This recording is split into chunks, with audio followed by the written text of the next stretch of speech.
fún Tinubu náà ní òye àtọgbọ́n àti ìmọ̀. Okay. Láti tukọ̀ Nàìjíríà. Okay. Láti mọ̀ pé nǹkan tó lè mú rọrùn bá gbogbo wa ní Nàìjíríà lórílẹ̀-èdè yìí. Ìyàwó márèèjì tá a bá fi tipátipá ṣe òun pẹ́ kò ní dalẹ̀. Okay.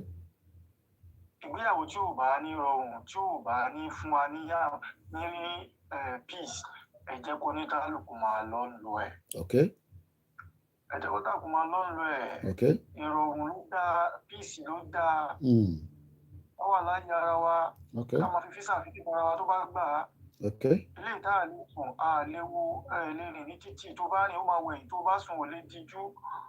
Tó bá ṣiṣẹ́ gan, àìró máa já, yóò máa já ẹ. Ọkàn ò balẹ̀. Okay. Ọlọ́run fún wa ní fọkànbalẹ̀ o. Ọ̀dà. Ọlọ́run tẹ̀ tún bàbá wa dá sí. Ọ̀dà. Ọlọ́run fi wá lọ́kàn balẹ̀. Ẹ ṣé gan ni bàbá wa. Àwọn tí bá wa sọ̀rọ̀, Mr. Raji sọ pé, I believe that Tinubu will try his best, but Yoruba nation is the best. Irú best wo lẹ́ ń sọ yìí? Ṣé best pé kó fix Nàìjíríà kó máa lọ lẹ́ ń sọ ni? Ìyàwó Grace Olúṣòótọ́ ni Bola Ahmed Tinubu cannot fix Nigeria. It is just going to be wasted effort, time and energy. But it will be better if we dismantle it all and get our Yoruba nation now before it is late for everyone. Ẹ̀yin náà darapọ̀, ẹ jẹ́ agbọ́ látọ̀dọ̀ yín. Ó dà pé gbogbo platforms mi ti wà set up. Ó kọ̀ sí kú bí platform méjì kan tí àìtí set up. Ṣé Bọ́lá Tinubu máa dismantle Nàìjíríà? Kí ló fa ìbéèrè yìí? Nǹkan kan náà ló máa ń fa ìbéèrè. Ẹni tíyàn kan sọ fún mi nìyẹn pé Mr. Koiki, ní táwọn rí, ó dà pé Bọ́lá Tinubu máa dismantle Nàìjíríà. Mo ní ẹ̀yin woṣẹ́ ni. Ṣẹ́yìn woṣẹ́ lẹ máa fi mọ̀ pé Bọ́lá Tinubu máa dismantle Nàìjíríà. Ṣẹ́yìn woṣẹ́ lẹ ṣe mọ̀ pé Bọ́lá Tinubu ó máa dismantle Nàìjíríà. Because èmi mọ̀ bí ẹ̀ ń woṣẹ́ ni o. Ṣẹ́yìn woṣẹ́ lẹ ṣe mọ̀ pé Bọ́lá Tinubu máa dismantle Nàìjíríà. Ǹjẹ́ ẹ̀yin náà rò pé Bọ́lá Tinubu máa dismantle Nàìjíríà? City boy ẹ̀ ń béèrè pé kí ni ibo ni link yẹn wà. Link yẹn náà láti fi síta yẹn. Ó wà lórí tẹ́ bá wo inú kí ló ń pè ẹ jẹ́ n tún ṣe padà. Ó wà káàkiri, ẹ bá lọ sórí òun náà mo tún post síbẹ̀ yẹn, ẹ gbọ́ wọlé, ẹ wá bá mi sọ̀rọ̀. Ṣé Bọ́lá Tinubu lè dismantle Nàìjíríà? Òun ni ìbéèrè tí mò ń bi ẹ̀yin ọmọ Yorùbá. Kíyàn kan má dẹ̀ bí mi pé Mr. Koiki kí ló dé tí gbogbo ẹ rí bó ṣe rí? Èmi mò ń ṣe bẹ́ẹ̀. Àrà tó bá wùn wá la lè dá pẹ̀lú mídíà. Àti ẹ̀ tí start TikTok. So gbogbo ẹni tó bá fẹ́ bá wa sọ̀rọ̀ lé lórí, màá ka èyí tí mo kà láàárọ̀ yìí tí ó fi mú tọ́pìkì jáde lára email kan tí mo gbà. Òun ló mú tọ́pìkì jáde. Ó dà pé ìyàwó kan náà ti wọlé, if I'm right. Ẹ jẹ́ kí n ní kí ló dé tí máìkì tí wọ́n jáde, àrí máìkì tí wọ́n, ìyàwó Mosúnmọ́lá, àrí máìkì tí àrí máìkì ṣé tẹ́ bá ń gbọ́ mi, àrí máìkì, so máìkì yóò jáde bóyá látọ̀dọ̀ yín ni. Mo ń kí gbogbo alẹ́ nǹkan sí i. Èmi náà ni bàbá Yorùbá nation. Mo kí Masbi, ó kú iṣẹ́ takuntakun láǹbàndúró tiẹ̀. Ìbéèrè kan náà là ń béèrè, ṣé Tinubu lè dismantle Nàìjíríà? Mo kí ẹ Gregory, àwọn ti wọlé lórí Twitter space, no, lórí MixLR. They cannot do anything. If you can remember, Tinubu wife says her husband is not a magician. Mo rántí ó sọ bẹ́ẹ̀ lóòótọ́. Ìyàwó ẹ̀ sọ bẹ́ẹ̀ lóòótọ́, a lè parọ́ mọ́. Ìyàwó Tinubu sọ bẹ́ẹ̀ lóòótọ́. Ó ní baálé mi ò kì í ṣe magician, so kí lẹ́yìn expect pé kó ṣe? Kò kì í ṣe magician. Mo kàn fẹ́ make sure pé mo transmit broadcast lọ sórí Koiki Media, kò tí lọ síbẹ̀. Mo máa ń kí gbogbo ẹ̀yin olólùfẹ́ wa tí ẹ ti darapọ̀ mọ́ wa. Kí lẹ̀yin rí sọ̀rọ̀ tó wà nílẹ̀? Ẹ wá bá wa dá sí, ẹ jájọ gbé yẹ̀wò. Yorùbá nation òun là ń pariwo látijọ́ ẹ̀. Àwọn tá a dẹ̀ ń sọ fún ní ká lọ ṣe kíni. So ìbéèrè kan náà là ń béèrè, can àbí will, ìkànnì méjèèjì náà ni, can President Bola Tinubu dismantle Nigeria? Yes or no? Start poll. Yes or no? Ìkànnì méjèèjì ni. Mo kí àmì Kẹ́mi Bello. Ẹ ṣé gan ni. Thank you so much. Mo kí gbogbo ẹ̀yin olólùfẹ́ Koiki Media. Bí ẹ ti ṣe ń darapọ̀ mọ́ wa, ẹ máa bá wa wo ìbéèrè tí mò ń béèrè yẹn. Ìbéèrè tí mò ń béèrè ni pé, ǹjẹ́ Aṣíwájú Bọ́lá Ahmed Tinubu tí gbogbo ọmọ Yorùbá nílé tí wọ́n gbọ́kànlé tí ọkàn wọn báyìí ó balẹ̀ pa pé Tinubu ni Jagaban òun ló lè ṣe? Mo kí wa ìyá wa àṣà àti ìṣe ilẹ̀ Yorùbá, ẹ káàbọ̀ sórí ètò, ẹ dẹ̀ kú iṣẹ́ takuntakun. Ọba Elédùmarè kò ní jẹ́ kó sú wa, kò dẹ̀ ní jẹ́ kó rẹ̀ wá. Bí mo ti ṣe ń kí gbogbo wa pé mo kí ẹ Ìdòwú Michael, mo kí sáwọn èèyàn ti wọlé lórí Adams Ọlámilékan ti wà lórí Twitter space. Àwọn èèyàn ti dúró lẹ́nu ọ̀nà wọ́n fẹ́ wọlé, wọ́n ní èmi ni mo ṣílẹ̀kùn, ẹni tó bá dẹ̀ ní kọ́kọ́rọ́ ló máa wọlé. Abdullahi, báwo ni gbogbo Dubai? Ẹ jẹ́ ń gbé àwọn èèyàn wọlé. Gbogbo ẹni tó bá máa wọlé á jẹ́ pé ẹ gbọ́dọ̀ ní proper account lórí Zoom. Ìyá wa tó wọlé àgbọ̀hùn wọn àmọ́ tó ṣẹlẹ̀. Ìyá wa Mosúnmọ́lá, ìyẹn mo ṣe fẹ́ make sure pé mo fẹ́ ghost. I want people that will be here to talk. So ẹni tó bá ti ń wọlé, mo fi gbọ́hùn yín, ẹ ní láti ṣe ojú yín, ẹ dẹ̀ ní láti sọ bí tẹ́tí ń wò wá. Ìbàdàn Olúyọ̀lé, màá ní kẹ́ on mute automatic. Ẹ bá ti ń wọlé, mo gbọ́dọ̀ mute yín mọ́lẹ̀ ní tí mo fẹ́ kẹ́ anybody máa disturb wa. Ẹni tó bá ní sọ̀rọ̀ kẹ́ sì dákẹ́. Ẹgbọ́n sókè à ń gbọ́ yín sà. Ẹ kúrò lẹ̀, àwọn aṣègbọ́n ṣe ń jọ́ yín sìn ni. Ìbéèrè tá à ń béèrè náà ni pé, ǹjẹ́ Bọ́lá Tinubu lè dismantle Nigeria? Kò ní ìbéèrè púpọ̀ kan lọ títí. Yes or no? Can Bola Tinubu, the President of the Federal Republic of Nigeria, dismantle Nigeria within the next 18 months? Mr. Koiki, àtún gbọ́dọ̀ máa ṣe àwítúwé asánmọ́ lórí ọ̀rọ̀ Nàìjíríà. Kò sí nǹkan tí Tinubu fẹ́ ṣe. Tí Tinubu bá ní nǹkan gidi láti ṣe, ṣé àwọn Haúsá tó kó tẹra tó mọ bí Nàìjíríà bó ṣe wà, ṣé wọ́n máa jẹ́ kó rí nǹkan ṣe? Okay. Minority ni gbogbo àwọn tí Tinubu kó ti ara tó jọ ń ṣe ìjọba, tó jẹ́ Haúsá àbí tó jẹ́ Fúlàní. Okay. The likes of former governor Kaduna and Katsina. El-Rufai. Short man devil. Ṣé mọ̀ pé òun gangan náà ó dúró ohun wo bí tí wọ́n máa lọ plan fún pẹ̀lú bó ṣe máa dìtẹ̀ ìjọba ẹ̀yìn. Understand? Yeah. And then looking at Tinubu, the man to believe pé is the master planner, blueprint of everything. Pé àwọn làwọn báwọn ṣe ń ṣe. I understand. Yeah. Àwọn Haúsá dẹ̀ ni wọ́n máa jẹ́ ká mọ̀ pé bá ṣe gbọ́n nílé ọkọ la gbọ́n nílé àlè. Okay. So èmi títí wá táwa ń ṣe lèmi máa ní pé ká má dúró, kò sí nǹkan tí mo fẹ́ ṣe. Okay. Ká tún fáwọn èèyàn ráyè. Ọ̀dà ẹ ṣé gan ni. Àwọn comment tó bá ń wá náà a máa kà síta torí gbogbo platform ọ̀tọ̀ọ̀tọ̀ láti ń stream. Bàbá mi, ẹ̀gbọ́n mi, Mr. Samuel Afolabi, we should even ask if Tinubu actually understand what Nigeria entails. I love that question. A very good evening and good afternoon and welcome to Koiki Media. The question and answer is, can Bola Tinubu, the president, dismantle Nigeria within the next 18 months? The reason for this is because somebody sent me a message and said Tinubu should dismantle Nigeria before 2025. Do you believe that can be done? Do you agree that Tinubu can do that? What is your take on that? That is the question and answer today My name is Olawumi Koiki, and welcome to each and every one of you as we are discussing this current situation with Nigeria. Nigeria is going through a lot. Many people do not want another war coming up, in what is known as Nigeria today. So my question is, can we have a government? My like TikTok, on the background. Very nice.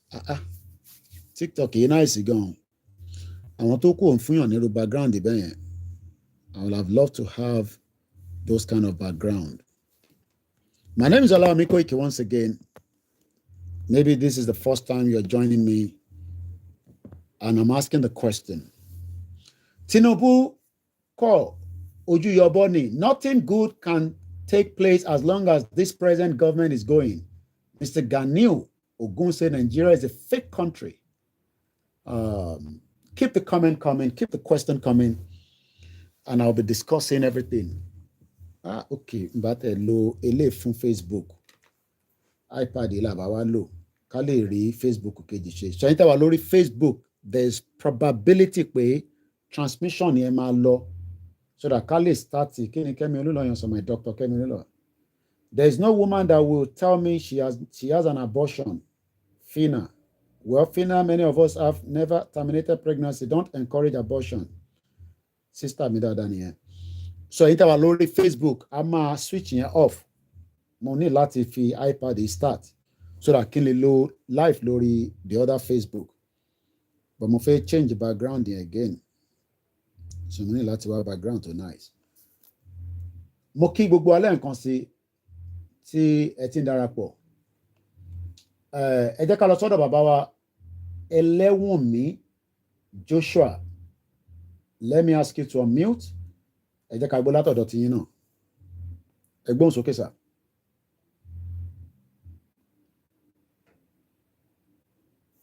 Ṣé wà pẹ̀lú wa nulẹ̀? Màá fún yín one more chance, if not, and in any other option than to remove you on the platform. Mo fẹ́ tó kọ̀ máa wá jókòó sínú Zoom. Yíba yóò ń ṣe àmàlà joint. Mo fẹ́ kí gbogbo wa ní ọ̀rọ̀, gbogbo alágbọ̀dọ̀ ọ̀rọ̀ tàbí sọ ó yẹ gbóhùn sókè bí a nẹ́tíwọ́ọ̀kì yín ni. Mo ń gbádùn yín bàbá mi. Ẹ káàbọ̀ sà. Ẹ kú iṣẹ́. Àwa ni ẹ dádì. Èmi bá rọ gbogbo wa pé kí a fi ìjọba bàbá Tinubu sílẹ̀ bẹ́ẹ̀.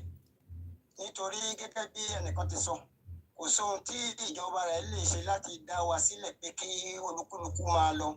Okay. So ẹ jẹ́ ká fi ìjọba rẹ̀ sílẹ̀ ká wá fèsì tiwa gan bí a ti ṣe ń ṣe tẹ́lẹ̀. Okay. So kó má jẹ́ wípé a sọ pé apá kan à ń sọpọ́ọ̀tì wọn, apá kan a tún béèrè fún nation tiwa. Okay. So ẹ jẹ́ ká kú fèsì nation tiwa fully. Okay. So nǹkan tó bá ń ṣe ní Nàìjíríà kan máa ṣe tiwọn lọ. Káwọn sì máa lépa láti dá dúró. Okay. Ẹ ṣé o. Ẹ ṣé gan ni sà. But ẹ mọ̀ pé kò wá sí bá ṣe fẹ́ ṣe Yorùbá nation tá à ń bá lọ ìsà tí a ní máa sọ̀rọ̀ nípa ìjọba tó wà níbẹ̀ àfi tá a bá ń parọ́ fúnra wa. Nítorí pé in tó mú ìdí ìbéèrè ilé wa lénìí, mo sì máa ka, torí mo sì ń set up gbogbo platforms wa, mo máa ka in tí ó mú ọ̀rọ̀ yẹn jáde. Ẹ mọ̀ pé àwa tá à ń ṣiṣẹ́ yìí, ọ̀pọ̀lọpọ̀ àwọn tó ń get in touch pẹ̀lú wa, oríṣiríṣi nǹkan ló máa ń ní ká béèrè àti oríṣiríṣi nǹkan ló máa ń mú wá. Lóòtítọ́ Yorùbá Nation campaign kò dúró. Lóòtítọ́ Yorùbá Nation campaign ó ń tẹ̀síwájú. Lóòtítọ́ Yorùbá Nation kò ní kankan ṣe pẹ̀lú Aṣíwájú Bọ́lá Ahmed Tinubu. Àmọ́ kò sí bá ṣe fẹ́ wá náà ń ṣe Yorùbá Nation níbi tí à ń bá lọ yìí, tí àwọn èèyàn ní máa béèrè pé àwọn ìbéèrè tó máa jáde báyìí lẹ́yọ kọ̀ọ̀kan ní méjì mẹ́ta àfi tá a bá ń parọ́ fúnra wa. Ìyẹn ò ní pé a endorse Tinubu, àkúkú dìbò fún débi pa tẹ̀fẹ́ endorse, but in táwọn èèyàn kàn fi mọ̀ ni pé ǹjẹ́ Tinubu lè dismantle Nàìjíríà? Tó bá dẹ̀ máa dismantle Nàìjíríà, ọ̀nà wo ló fẹ́ gbà àti pé ṣó possible? In táwa máa ṣe lọ, òun náà ni àwa ti ń pariwo ẹ̀ pé ká má dúró, ìdúró ò sí, ìbẹ̀rẹ̀ ò sí. ẹ jẹ́ ká máa báṣẹ́ yìí lọ ní takuntakun so sọ̀rọ̀ ẹ̀yẹ yín bàbá mi mo fẹ́ kẹ́ bá mi dá sí padà. lára nǹkan tí mo fi sọ bẹ́ẹ̀ ni wípé Yèyé Dára ṣe prógrámù kan láìpẹ́ yìí nípa ti dòkíbò. Lára nǹkan tí Yèyé Dára sọ ni wípé kó má ta sí bàbá wa Tinubu Tinubu tó làwọn alátakò wa kẹ̀dẹ̀rẹ́ wọn máa lérò wípé nítòótọ́ láti gbowó lọ́wọ́ àwọn olóṣèlú níṣẹ́ la sọ́pọ́ọ̀tì wọn. So ìdí nìyẹn tí mo fi sọ lẹ́yìn pé ẹ jẹ́ ká fìjọba tiwọn sílẹ̀ káwa náà dẹ̀ fi àṣàyà gbangba sórí ohun tí àwa ń lépa láti gbà. Ẹ ṣé gan ni gbogbo àwọn tó bá ní agbowó lọ́wọ́ olóṣèlú gbogbo yẹn àwáwí nìyẹn ìyẹn kan sì bí mi náà lánàá pé inú group kan tó ń wà wọn ní olóyè ti gbowó ó ti ṣe mo ní gbogbo yẹn mo ní sọ fún wọn ní receipt àbí inú joint àmàlà tó ti ń jẹ pepper soup ló ti ń sọ gbogbo yẹn because at the end of the day àtayébáyé ní irú àwọn ọ̀rọ̀ bẹ́ẹ̀ yẹn máa jáde kò sí nǹkan tá a lè ṣe sí so àwa gbọ́dọ̀ máa báṣẹ́ wa lọ gẹ́gẹ́ bí ọba Elédùmarè bó ṣe ní ká máa ṣe lọ lótìtọ́ ohun ọ̀pọ̀lọpọ̀ pé kí Yorùbá country ti délé ní but tá a bá náà fẹ́ gba Yorùbá nation àwọn kan ní ẹ̀ lè gbà àfi tẹ́ bá engage àwọn olóṣèlú yín at least to an extent a gbọ́dọ̀ engage wọn to some extent wọ́n agree àwa gbọ́dọ̀ ṣe kí ni a sì gbọ́dọ̀ engage wọn which is other thing like background delay so ma start delay so ẹ̀yin tẹ́ wà lórí Facebook a máa switch around so ẹ lọ sí orí platform wa tó kù ẹ ká mọ́ gbọ́n sà. àmín. so bá ṣe ń bá ètò yẹn nìṣó ẹ má bínú ẹ̀ tí ẹ wà lórí Facebook tẹ́lẹ̀ mo switch around ni ìyẹn ni ó ṣe disconnect the right platform dem wá wà ṣàlàyé alright I start ẹ padà ẹ má bínú I was not sure whether I was operating on the right platform so eléyìí right tẹ́lẹ̀ èyí tí mò ń lò tẹ́lẹ̀ right èmi mo ṣe mistake kí ni nǹkan tọ́mọ Yorùbá fẹ́ àná fẹ́ country wa àti pé ọ̀nà wo la fẹ́ gbà tí country náà máa fi wá sí ìmúṣẹ ẹ jẹ́ n padà sínú inú ilé lẹ́ǹkan sí gbogbo ẹni tó bá fẹ́ pè a máa fi nọ́mbà wa síta ìyẹn studio number tá a máa fi gba call ẹ jẹ́ n padà sọ́dọ̀ bàbá wa Ìbàdàn Olúyọ̀lé wọ́n ti náwó ẹ unmute ara yín sà. ẹ ṣé púpọ̀ olóòtú ẹ kúṣẹ́ náà. èmi nìyẹn. alálẹ̀ a máa dúró tì yín. Aṣèdùmarè. Yorùbá gbogbo wa ọlọ́run á jẹ́ kó wá sí ìmúṣẹ láìpẹ́.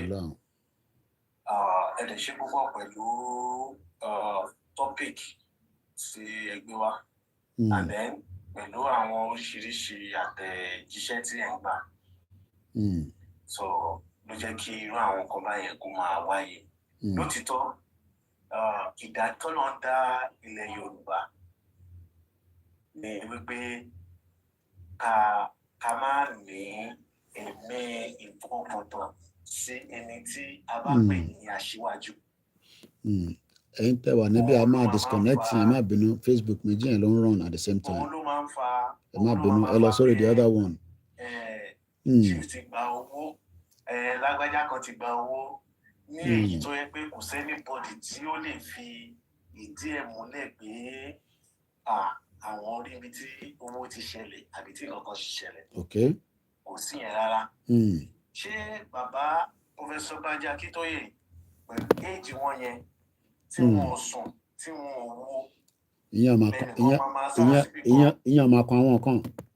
so tọ́ máa sọ pé wọn bàbá yẹn ti gbowó ni ní èjì wọn yẹn ṣé owó tán fẹ́ gbà ṣé ilé náà fẹ́ kọ́ ni àbí mọ́tò kan náà làwọn fi ń rà ní èjì yẹn sìn.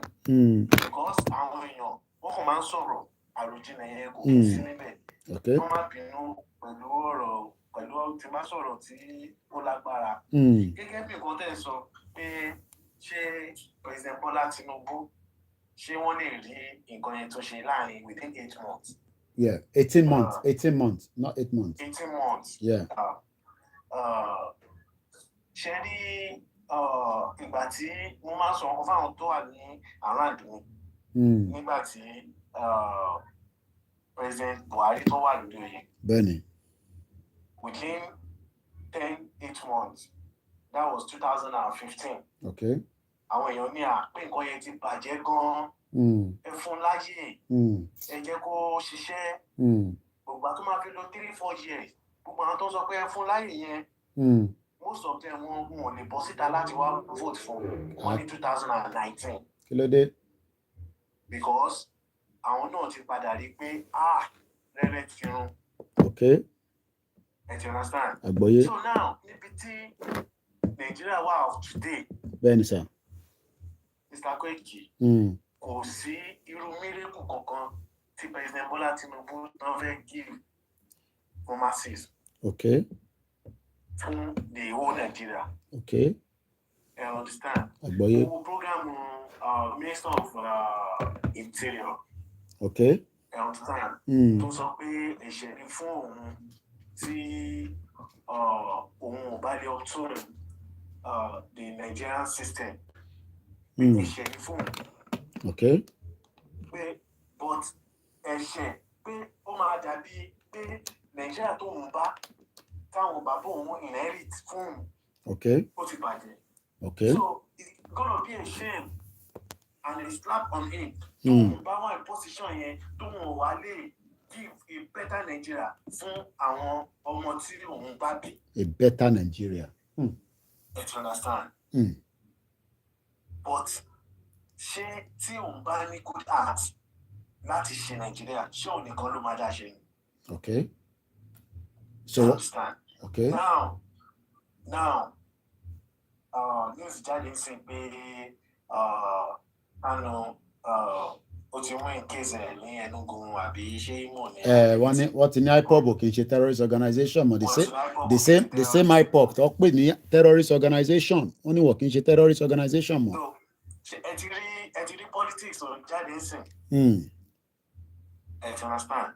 Ṣé rí lórí way forward mo sọ wọn kọ́ lórí program mi lánàá pé màá sọ wọn kan lábẹ́ aṣọ. Okay. You understand? Bẹ́ẹ̀ni. Bóyá kí n kan brief nǹkan kékeré ń bì báyìí. Ṣé rí èmi fẹ́ wò pé àwọn tó ń bá bàbá ṣiṣẹ́. Iṣẹ́ wọn náà ó ṣe pé. Bàbá wo lẹ ń sọ yẹn ṣé bàbá Akíntóyè? Bàbá Akíntóyè. Okay. What's it called? Vehicle management office. Dr. Kebe Ọ̀run kò sí. So àwọn yẹn. Àwọn ṣẹ́rí Nàìjíríà mo understand Nàìjíríà pé one way traffic ni wọ́n. Tó ń bá ti rí one public figure kan. Àbẹ̀yìn kan tó ní àìdíà kan àbẹ̀yìn tì. You understand? Wọ́n rẹ́dì láti tẹ̀lé fúnlé ibi tó bá dà wọ́n lọ wọ́n rẹ́dì láti lọ. Ṣẹ́rí àwọn ọmọ ọkọ Yorùbá kan wà tẹ́ pé wọ́n wà influential gan ní Nàìjíríà. Tí ọ́fíìsì àwọn bàbá tó bá lè bá àwọn people yìí tó bá lè bá wọn ní a very cordial relationship and meeting together pẹ̀lú wọn. These are the people say pé they have minimum of 3-4 million followers lórí page wọn. Okay. I understand.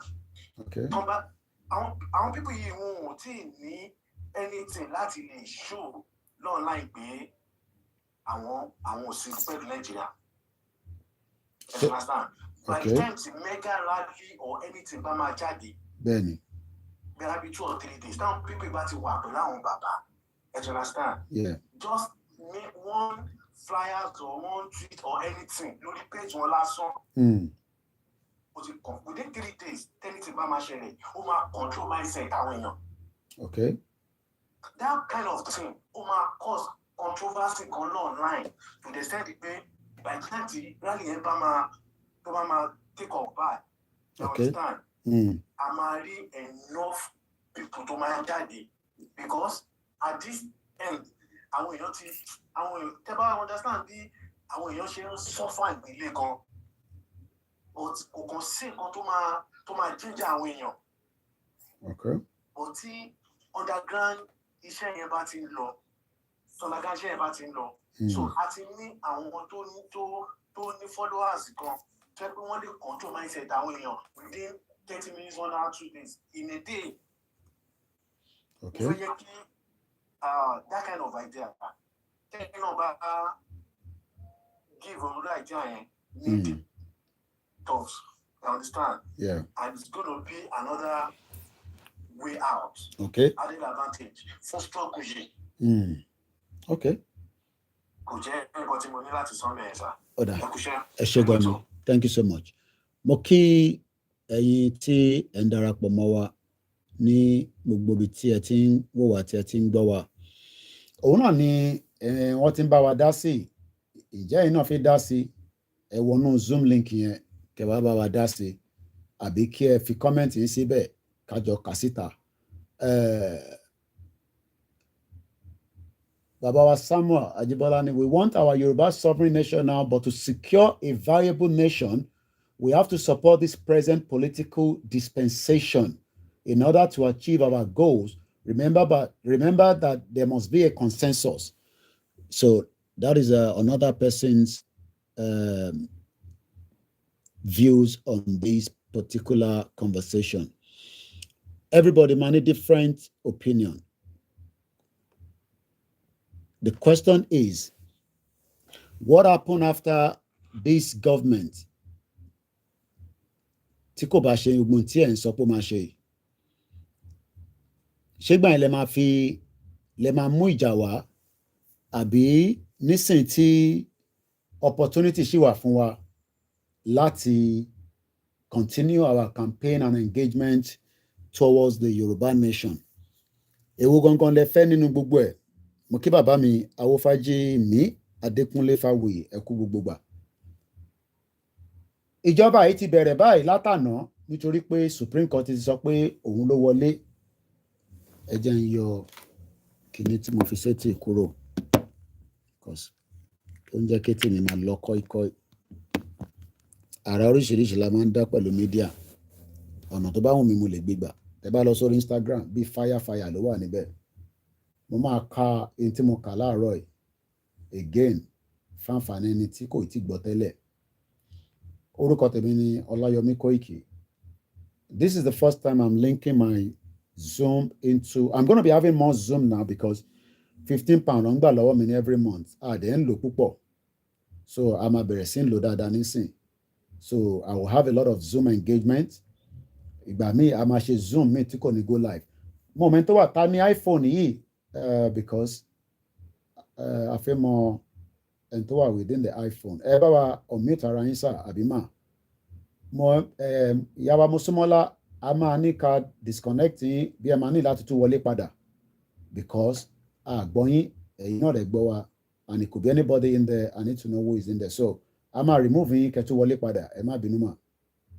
Dẹ̀ ní report yín sí Zoom a kò máa yọ yín ni. Ta ló wà lórí iPhone yẹn ẹ bá wa unmute. Mo fẹ́ ghost nínú conversation yìí.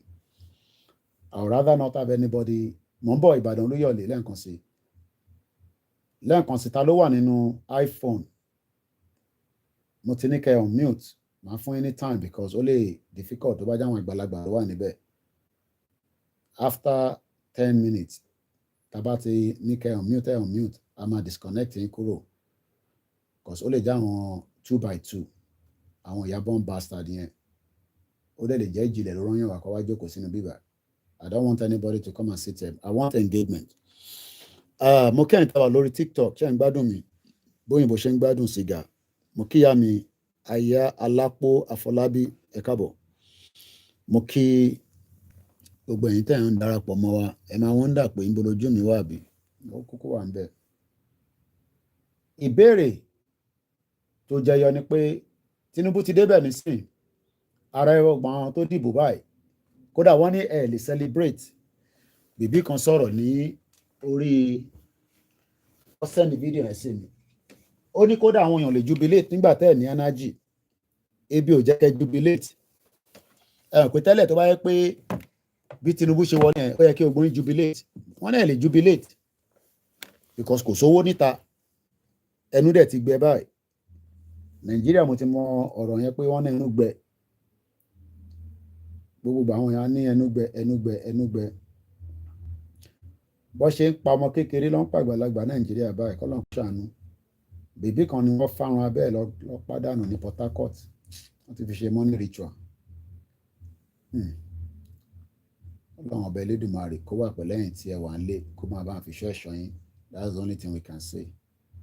Àwa ní kankan ta fẹ́ fún yín ju pé kọ́lọ́run máa fi ṣọ́ ẹ̀ṣọ́ yín lọ. So because Nigeria is really, really in a big mess. So lẹ́ẹ̀kan sí a ṣe wà lórí ètò náà. A ṣe ń bá ètò yẹn lọ bó ṣe jẹ́ kó máa lọ náà. Tinubu fúnra rẹ̀ gan báyìí nísìn á sùn dọ́kàn àmọ́ ǹjẹ́ ẹni tó náà máa ṣe fún yín ǹjọ́ máa ṣe òun ni question tí mò ń bi yín báyìí. My name is Olawumi Koiki and this is your finest broadcasting platform for Yoruba Nation. As we continue the campaign trail, àwa ní kọ́kọ́ la wá ń campaign pa fẹ́ kúrò nínú Nàìjíríà. Báwa náà ṣe ń campaign làwọn ọmọ Scotland náà campaign. Tinubu náà fẹ́ fix Nàìjíríà, ǹjọ́ possible? Ǹjọ́ ó lè rí fix? Many Nigerians believe that Tinubu can fix Nigeria. Ṣé wọn náà wà lára àwọn tó feel bẹ́ẹ̀ pé ìjọba ilé fix Nigeria? Are you sure? Okay, City Boy ní I am the iPhone but I am driving now. Okay, no problem. Ẹ ṣe gan ni. Ẹ má tó type mọ́. Bí wọ́n bá ń drive gbọ́dọ̀ type o. Ọlọ́run ìjà rí àkóbá ìdàbà o. Kí wọ́n má sọ pé Koiki Media lẹ́ ń gbọ́ lẹ́ lọ́n type o. Do not type and drive.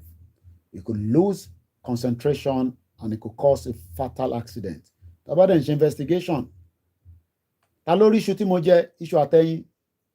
Ṣé gbádùn ẹ̀? Ta ló like iṣu àtẹ̀yìn tí mo gbé sórí social media?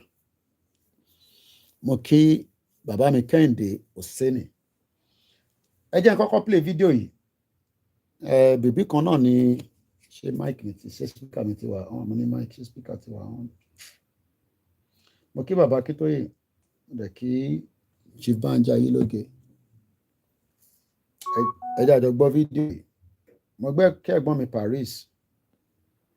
Ẹ jẹ́ àjọ gbọ́ nǹkan tí arábìnrin yìí sọ. Ẹ jẹ́ àkọ́kọ́ gbọ́ Tinubu náà. Food and other prices have followed it. Households and businesses struggling. Things seem anxious and uncertain. I understand the hardship you face. I understand the hardship you face. Tinubu no understand that ship, you know. There were other ways, but there's not.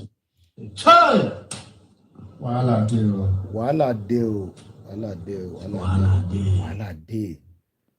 Tinubu ṣe sùn. Gbogbo àwọn lọ́dẹ. Mo kí bàbá wa chief náà. Ta ló like àwọn oúnjẹ tí mo gbé jáde ní ẹ̀ní? Ẹ já play voice yẹn jáde.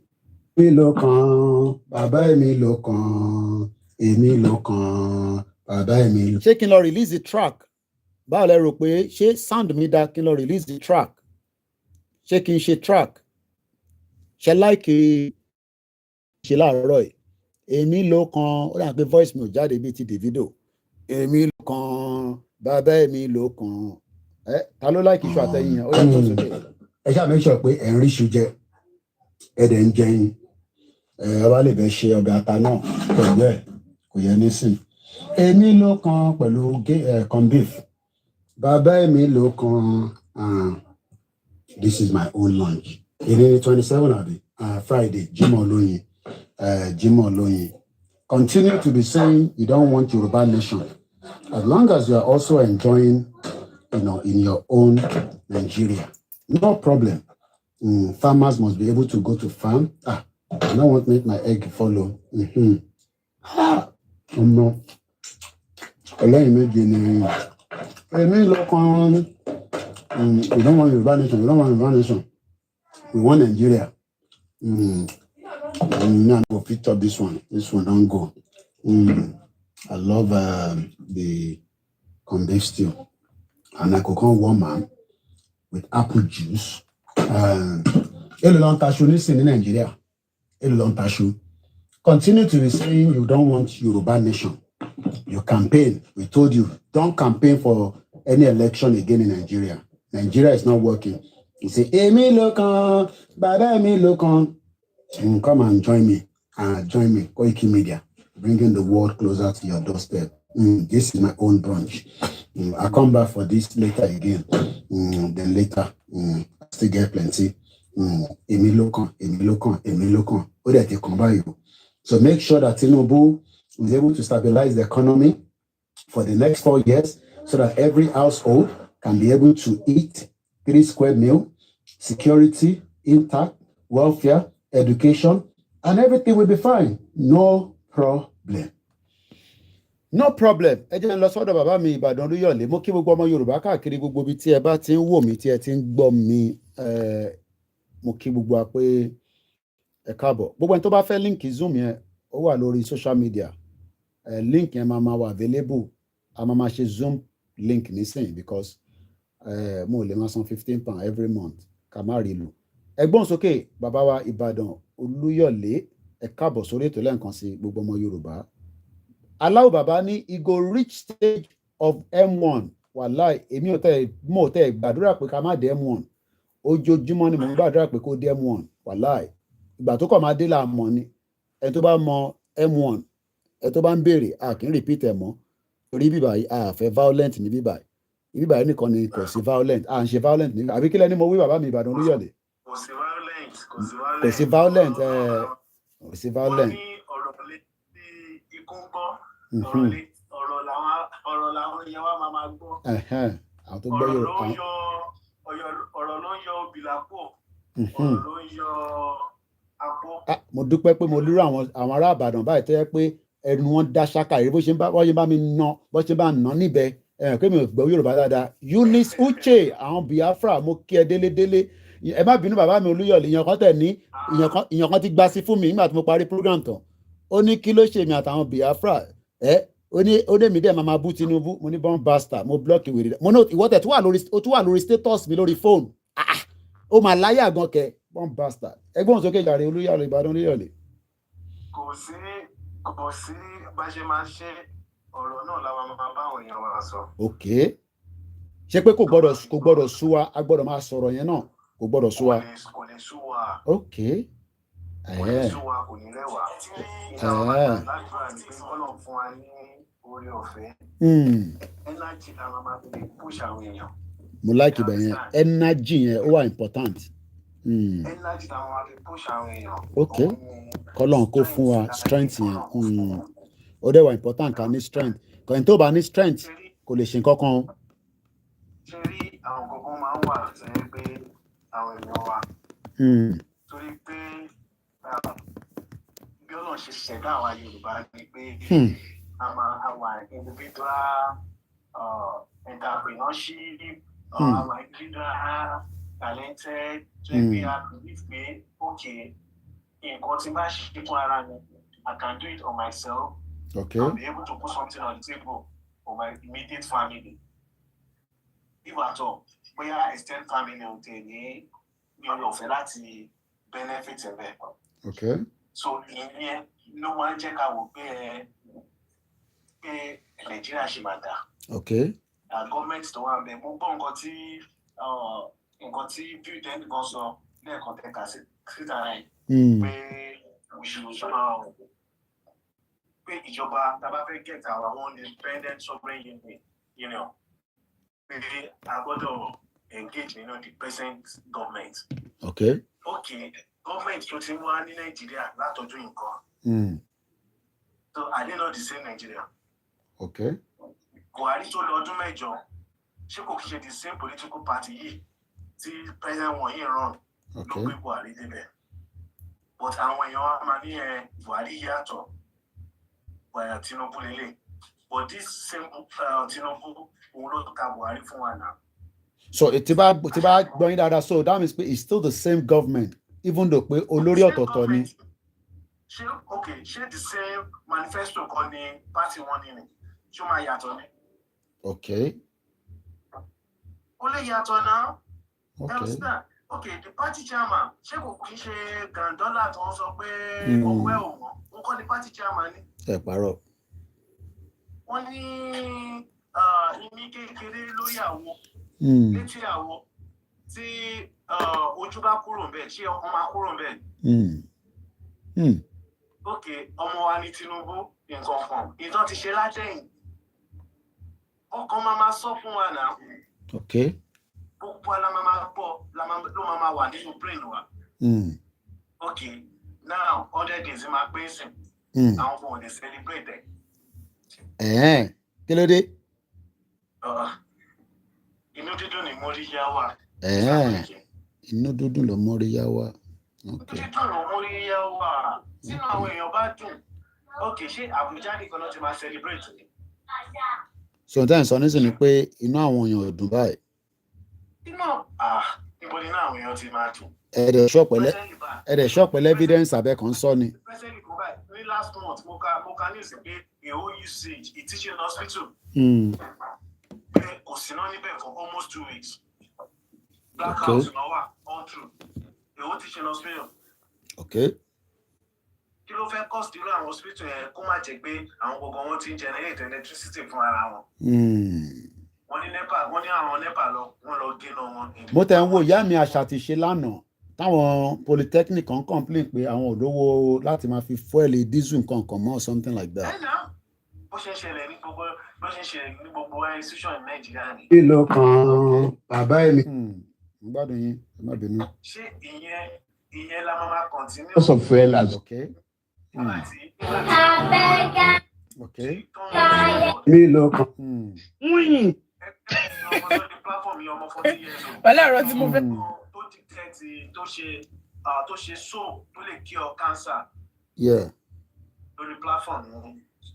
Kò kí ń ṣe ọmọ US o. Immigrant ni o. Bẹ́ẹ̀ni, èmi náà rí bẹ́ẹ̀ yá. Ṣé tí lóyún ọba fún ní platform tó máa help ọmọ 14 years old? Tó make provision fún gbogbo àwọn nǹkan tó need. Ṣé wọ́n lè rí kan yẹn pick nínú brain ẹ̀? Àbí ṣé nǹkan lè ní time? Ẹ lọ wo àwọn ọmọ 14 years back home ní Nàìjíríà. Wọ́n wà níbi tí wọ́n ti ń tọrọ tó yẹ pé kò sí sound education, kò sí anything. Kò síbi tí parent gan wọn wà financial stable láti lè láwọn fẹ́ rán ọmọ lọ sí a very good school. Àwọn ọmọ olówó nìkan ló lè rán ọmọ lọ sí good school. Why everything gbọ́dọ̀ wà surrounding pé olówó nìkan. It shouldn't be. Okay. Because at least ìtì pẹ̀lú orí ọ̀fẹ́ téèyàn ní nǹkan tó ń pè nílùú ni pé normally olówó máa wà bẹ́ẹ̀ ṣùgbọ́n fún kálukú náà lè jẹun oúnjẹ mẹ́ta tí kò ní lè wo ẹni tó wà ní ilé kejì ẹ̀ pé kí ló ń jẹ. Tádé lè provide níwọ̀nba Tádé lè provide fún ọmọ títẹ̀ náà. Okay. Now,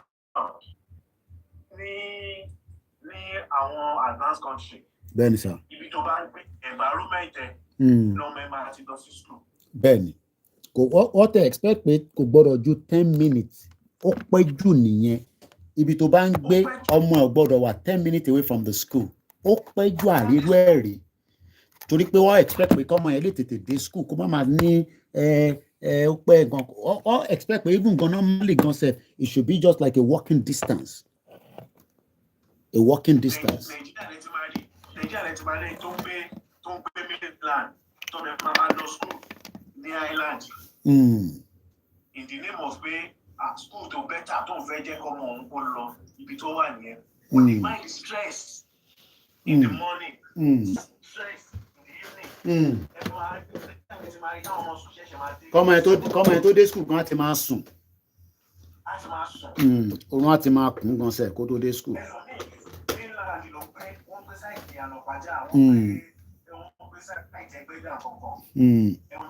Yeah.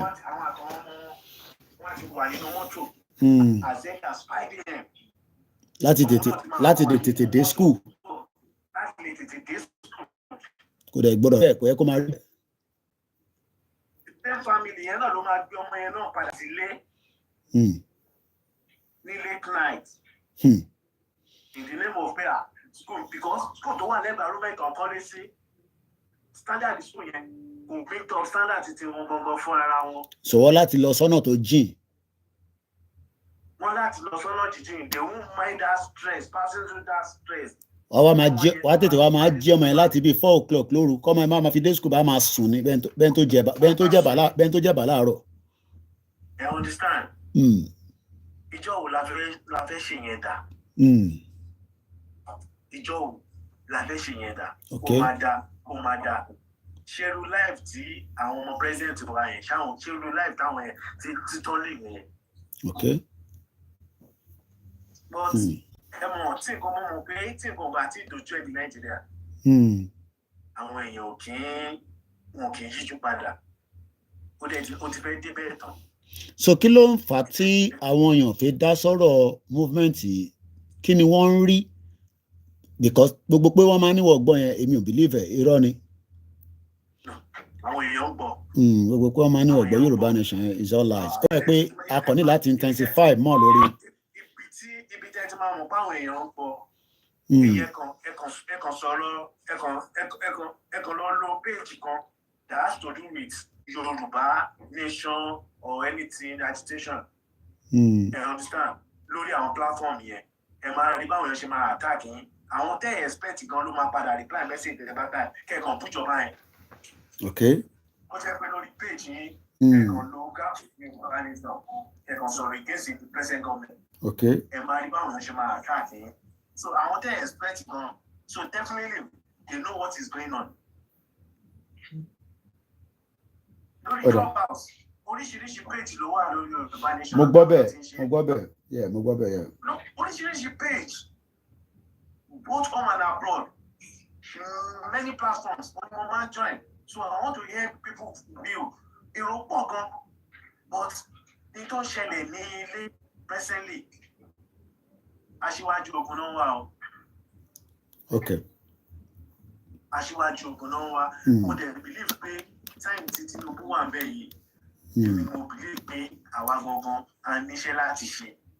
Okay. Because after Tinubu, ìyá yìí tó máa jù báyìí lọ. Ẹ ṣe gan ni. A ṣì ń bọ̀ lọ́dọ̀ yín. Ẹ já wá sọ́dọ̀ okay ó dà pọ̀. Ẹ já lọ sọ́dọ̀ Mr. Adams Ọlámilékan. Ẹ bá gbóhùn sókè. Ẹ̀gbọ́n mi Samuel Ajibola wọ́n tún ní we shouldn't forget that Yoruba nation struggle was never highlighted as much as it did until Buhari started his wicked campaign against humanity. I would disagree with that. And I'm going to tell you why after this anniversary on Twitter space. It has nothing to do with ìgbà tí Buhari dé àbí ìgbà tí Buhari bẹ̀rẹ̀ sí, you know, Teba love. I don't think many of you knew where we started, especially after tí àwọn bàbá Akíntóyè tí wọ́n ṣe ètò yẹn nísàlẹ̀. Wọ́n ti sọ fún gbogbo wọn tẹ́lẹ̀ pé wọ́n ní fún wọn ní restructure. Àwọn Afẹ́nifẹ́re ni wọ́n refuse láti come on board. Wọ́n dẹ̀ sọ pé ẹ̀rọ pé èmi rí bàbá Afẹ́nifẹ́re, and I'm talking from ètí mo gbọ́ lẹ́nu wọn, not beer parlour conversation. Wọ́n ní Yorùbá nation tí Buhari ò bá ti restructure Nigeria, there's nothing wrong in Yoruba nation. So Yoruba nation has nothing to do pẹ̀lú pé Buhari was bringing his Fulani clan. It was just that they were Baba Akíntóyè foresee, not foresaw, kí má tàbọn. Mo kí Baba Akíntóyè foresee pé the likely pé wọ́n máa fún wọn ní restructure Nigeria kò ní ṣẹlẹ̀. I hope you get me, Mr. Samuel Ajibola. So kò ní kankan ṣe pẹ̀lú pé Buhari pa wá àbí Fúlàní pa wá. Restructure na àwọn Afẹ́nifẹ́re dúró lé lórí for almost 24 years. And that is why even if Afẹ́nifẹ́re is divided. Àwọn ti fashion tí wà níbẹ̀ àtàwọn ti Baba Adébánjọ. So Yoruba nation was just brought on board to tell us that we are better off to even exit than even be talking about restructure. Tebade sọ pé agree pẹ̀lú that perspective. I have a video that backs it up. Ẹ jẹ́ kí n play video ẹ̀gbọ́n mi George Akínọlá àtẹ play anthem wa. Àmọ́ mi kàn ní màá rán mi létí nísìnyí pé Koiki ò tún play anthem. àwọn èèyàn máa rò pé tó bá ń play anthem ẹ ti fẹ́ parí ètò ni ẹ gbọ́ fídíò yìí Mr. Jibola this video tí mo fẹ́ play only full clip but short version ẹ la máa ń play all the time àwọn pé mo ṣe ní níbí ìbáṣà tí n bá ní máa lọ mú jáde ó wà lórí archive mi níbi tí àwọn that was in 2017 o 2017 ní Adamasingba lọ ní Yorùbá are better off to be on their own màá wá fídíò yẹn jáde ẹ já lọ sọ́dọ̀ Mr. kí ló dé tẹ̀ ń jáde tẹ̀ ń wọlé Mr. Adamalomilekan we keep bringing you on board and you keep coming out ṣé network yín ni hello ẹgbọ́n sókè.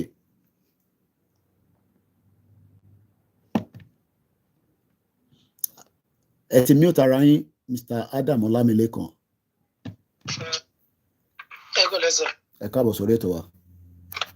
yes ẹ kò tó náà. ètò nìyẹn. ṣé rí tàbá ní pàrọ̀ fún àwa lápẹ̀lọ. yeah foresee yeah. àtàwọn èmi ló kàn. okay àwọn èmi ló kàn. foresaw is the past tense of foresee so Baba Akintoye foresaw the future so àwọn rí future ni lọ́ ṣe pull out kúrò pẹ̀lú àwọn Afẹ́nifẹ́re pé intẹ́ ń béèrè fún yìí bàbá ẹ má bínú Mr. Adam bàbá Adébánjọ máa ń bínú pé bàbá Buhari làwọn bá ṣe he keep using that phrase all the time there was a lot of questions I asked him and there are some that like I always say is not for public consumption ẹgbọ́n sókè mò ń gbọ́ yín. ṣe rí pé Tinubu máa ṣe ó máa dismantle Nigeria yìí Yeah. that cannot happen. okay kí ni reason tẹ̀ ṣe sọ bẹ́ẹ̀ Work. Láyé mò ń gbọ́ yín sà. olórí ilé tó máa gbàdúrà kí lè dà lórí òun kò possible. okay àwa Yorùbá àwọn tó wà nílé àwọn Yorùbá tó wà nílé nìkan ló ń ṣe wá ni pé aláfaradà. a ní àfaradà okay a ní àfaradà púpọ̀ jù. àyímọ́ kì í pọlọ́kọ̀ àyímọ́ kì í pọlọ́kọ̀ àyímọ́ kì í pọlọ́kọ̀ ọ̀rọ̀ yẹn ó tún wá di pé dandan ni kò jìyà dandan ni kò ṣẹrú. okay mo wà lórí Twitter ó láwọn platform tí mo máa ń gbọ́ tí mo máa ń wò tí wọ́n máa ń wà space mo rí most of àwọn èèyàn wa tó wà labroad ẹlòmíì kan dàgbà ní wàhálà kò ní òòlù kankan. okay mò ń bọ̀ lọ́yìn kan sí bàbá mi Olúyọ̀lé wọ́n ní kí n sọ fún ẹni tó ń sọ pé ìgbà tí Buhari débẹ̀ wọ́n náà wọ́n wà ní Adamasingba ibo ni mẹ́sẹ̀jì yẹn wà àwọn wà ní Adamasingba níjọ́ náà lọ́hùn wọ́n ní I could remember that the summit at Adamasingba because our forum was delivered and our view to Baba Fẹ́ Babalọ́lá so that means pé wọ́n ti sọ fún gbogbo àwọn Baba Fẹ́ Babalọ́lá yẹn nípa Yorùbá nation to start on his own but àwọn Baba Fẹ́ Babalọ́lá inú Nàìjíríà ni gbogbo wọn ti ń jẹ so wọ́n ní mo lè enter studio pé music mi yẹn ó wà òkè gan bàbá mi ló kàn èmi náà máa ṣe music nìyẹn ẹgbọ́n sókè mò ń gbádùn yín Mr. Adam Ọlámilékan ẹ má bínú sá. gbogbo àwọn tí wọ́n rò pé wọ́n máa sọ̀rọ̀ jáde tó máa sọ̀rọ̀ tó yẹ kó ní tó lọ́pọlọ tó ní làákàyè. mo máa ń gbádùn mi tó ń drive yìí kẹ́ mọ́tò lẹ́ ń gùn pẹ̀lú glasses yìí. àwọn tó wà ń bẹ̀ àwọn àgbà tí ò lọ́pọlọ tí wọn ò ronú rárá ni. mo gbádùn yín. lọ́nà kan tó ń ṣẹlẹ̀ sí Nàìjíríà yìí. bẹ́ẹ̀ ni sà. tó ń ṣẹlẹ̀ sáwọn èèyàn tó wà nílé kẹ́nìkan tún wá máa wò pé ẹnìkan lè débẹ̀ tó lè túnṣe látọdún mélòó wọ́n tún lè túnṣe. àwọn àgbà tó jókòó tó sọ pé àgbà tó bá jókòó ohun tó bá rí. bọ̀ ṣé ẹni sùúrù mo kàn fẹ́ play devil advocate ni o bọ̀ tó bá sọ pé àwọn tó ń ṣe yẹn àwọn málà ni eléyìí Tinubu ló ń ṣe nísìn ó yàtọ̀ sí málà because Tinubu kì í ṣe málà Yorùbá ni òun ní brain ju àwọn málà lọ kí lẹ máa sọ sí yẹn. ẹ̀rí kò sí ọpọlọ tí bàbá Tinubu lè ní lóko Nàìjíríà. ok kò sí ọpọlọ. kò sí ọpọlọ tí wọ́n lè ní ṣé ọpọlọ tí wọ́n ní tó fẹ́ fi ṣe Nàìjíríà yẹn kán fi wá kó ara kán fi kó àwa ọmọ Yorùbá jọ wọ́n tún ara wọn náà ṣe láàrin àwa ọmọ Yorùbá ká dá dúró láàrin àwa nǹkan yọ̀kan tí wọ́n lè ṣe nìyẹn. pẹ̀lú ọpọlọ tó ní yẹn lórí ọpọlọ tó ní kì í ṣe pé àwọn àwọn àbẹ̀ láéláé.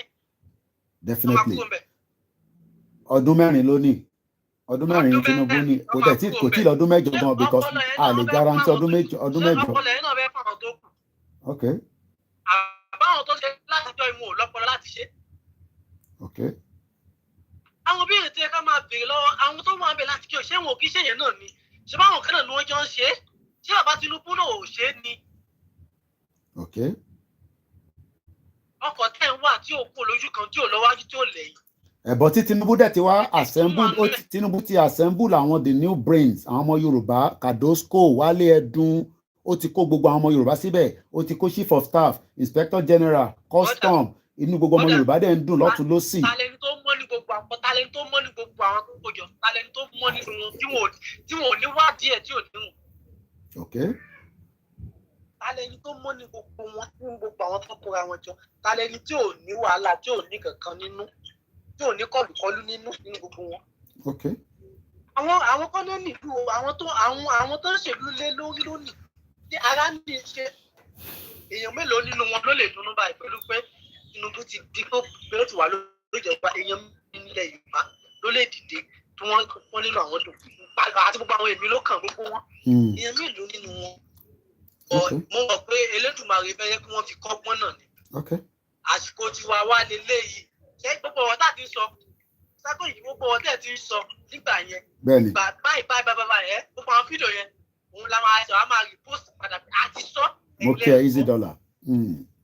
ok. wọ́n máa ronú gbogbo ọ̀tá ti sọ tó ń ṣẹlẹ̀ sí wọn báyìí òun táwọn máa retweet nìyẹn táwọn máa jẹ́ kán máa mọ̀ orí wọn máa pẹ́. ọ̀dà ok. wọ́n máa ronú. mo ń bọ̀ lọ́dọ̀ yín once again a very good evening and welcome to the live transmission live program ni là ń ṣe lọ́wọ́lọ́wọ́ ẹ jẹ́ lọ sọ́dọ̀ Ọlákúnlé Max mo ń bọ̀ lọ́dọ̀ yín bàbá mi Abíọ́dún Adéwòyè ẹ jẹ́ lọ sọ́dọ̀ Adékúnlé Max ẹ bá gbóhùn sókè sà. ẹ mà káàbọ̀ sórí ètò náà sà. ètò náà nìyẹn. a kú gbogbo ọjọ́ ṣe ní o. a bá wa lára mu. àmì àwọn ọ̀rọ̀ tèmi kò ní fi bẹ́ẹ̀ pọ̀ bọ̀ máa kàn tọ́jú àwọn eré díẹ̀díẹ̀ mi. mo kọ́kọ́ fẹ́ bẹ̀rẹ̀ lórí ọ̀rọ̀ President Tinubu. Okay. Àwọn tí wọ́n nípa àwọn bílíọ̀nù nínú ìjọba yìí. Bẹ́ẹ̀ni. Ṣé pé bóyá fáwọn náà wà lórí tọ́rùn àwọn náà ṣàmà ní ìkọ̀kọ̀ náà tí àwọn náà fi sọ pé àwọn bílíọ̀nù nínú ẹ̀. Bẹ́ẹ̀ni. Ṣùgbọ́n mo believe pé in the past 6 months or so. Yeah. Most of wọn náà ti wọ́n tó ń tí nǹkan dáwọ́ ìsìn pé àwọn dà pé ìní yóò rí báwọn ṣe wọ́n. Ẹ ṣọ́ bẹ́ẹ̀ pé wọ́n ti ń think like that. Yeah, sure. Because reasons why we saw that is that most of our friends they don't engage. Yeah, tí wọ́n try láti convince nípa movement here we go last 2 years here. Yeah. So ó kàn yà mí lẹ́nu pé àwọn náà ni wọ́n ṣe wá fún amazing káfà báwo wá ní movement yẹn sí bí àpò yẹn ni ìyẹn lọ́lọ́ ìyẹn lélẹ́yìn so. Okay.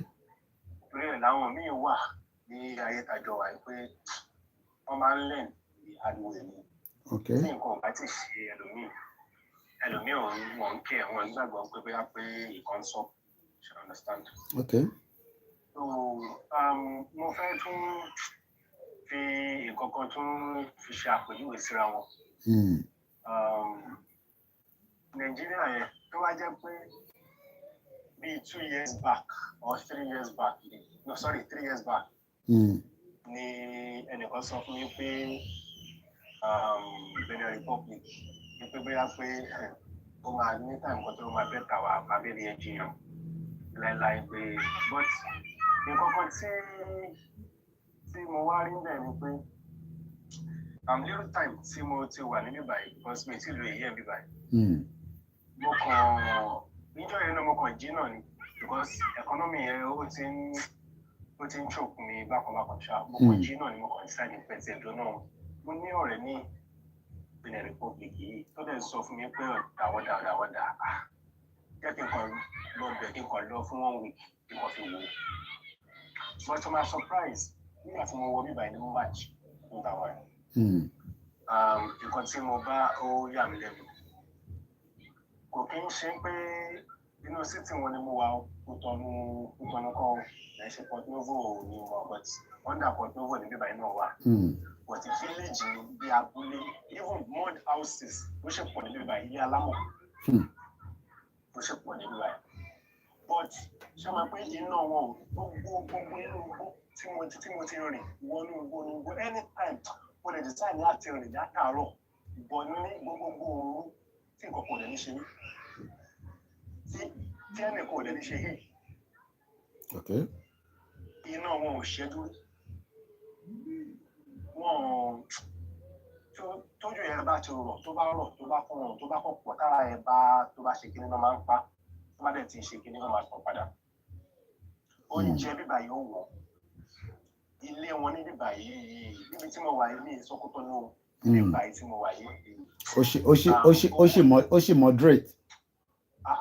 Ìkòròdú ni mo ti kúrò ìsàpẹ́kì. Okay. Mo máa ṣì sí ti àgọ́. And Ìkòròdú is meant to be a very big player tó bá jẹ́ pé Nàìjíríà ń ṣiṣẹ́ in reality.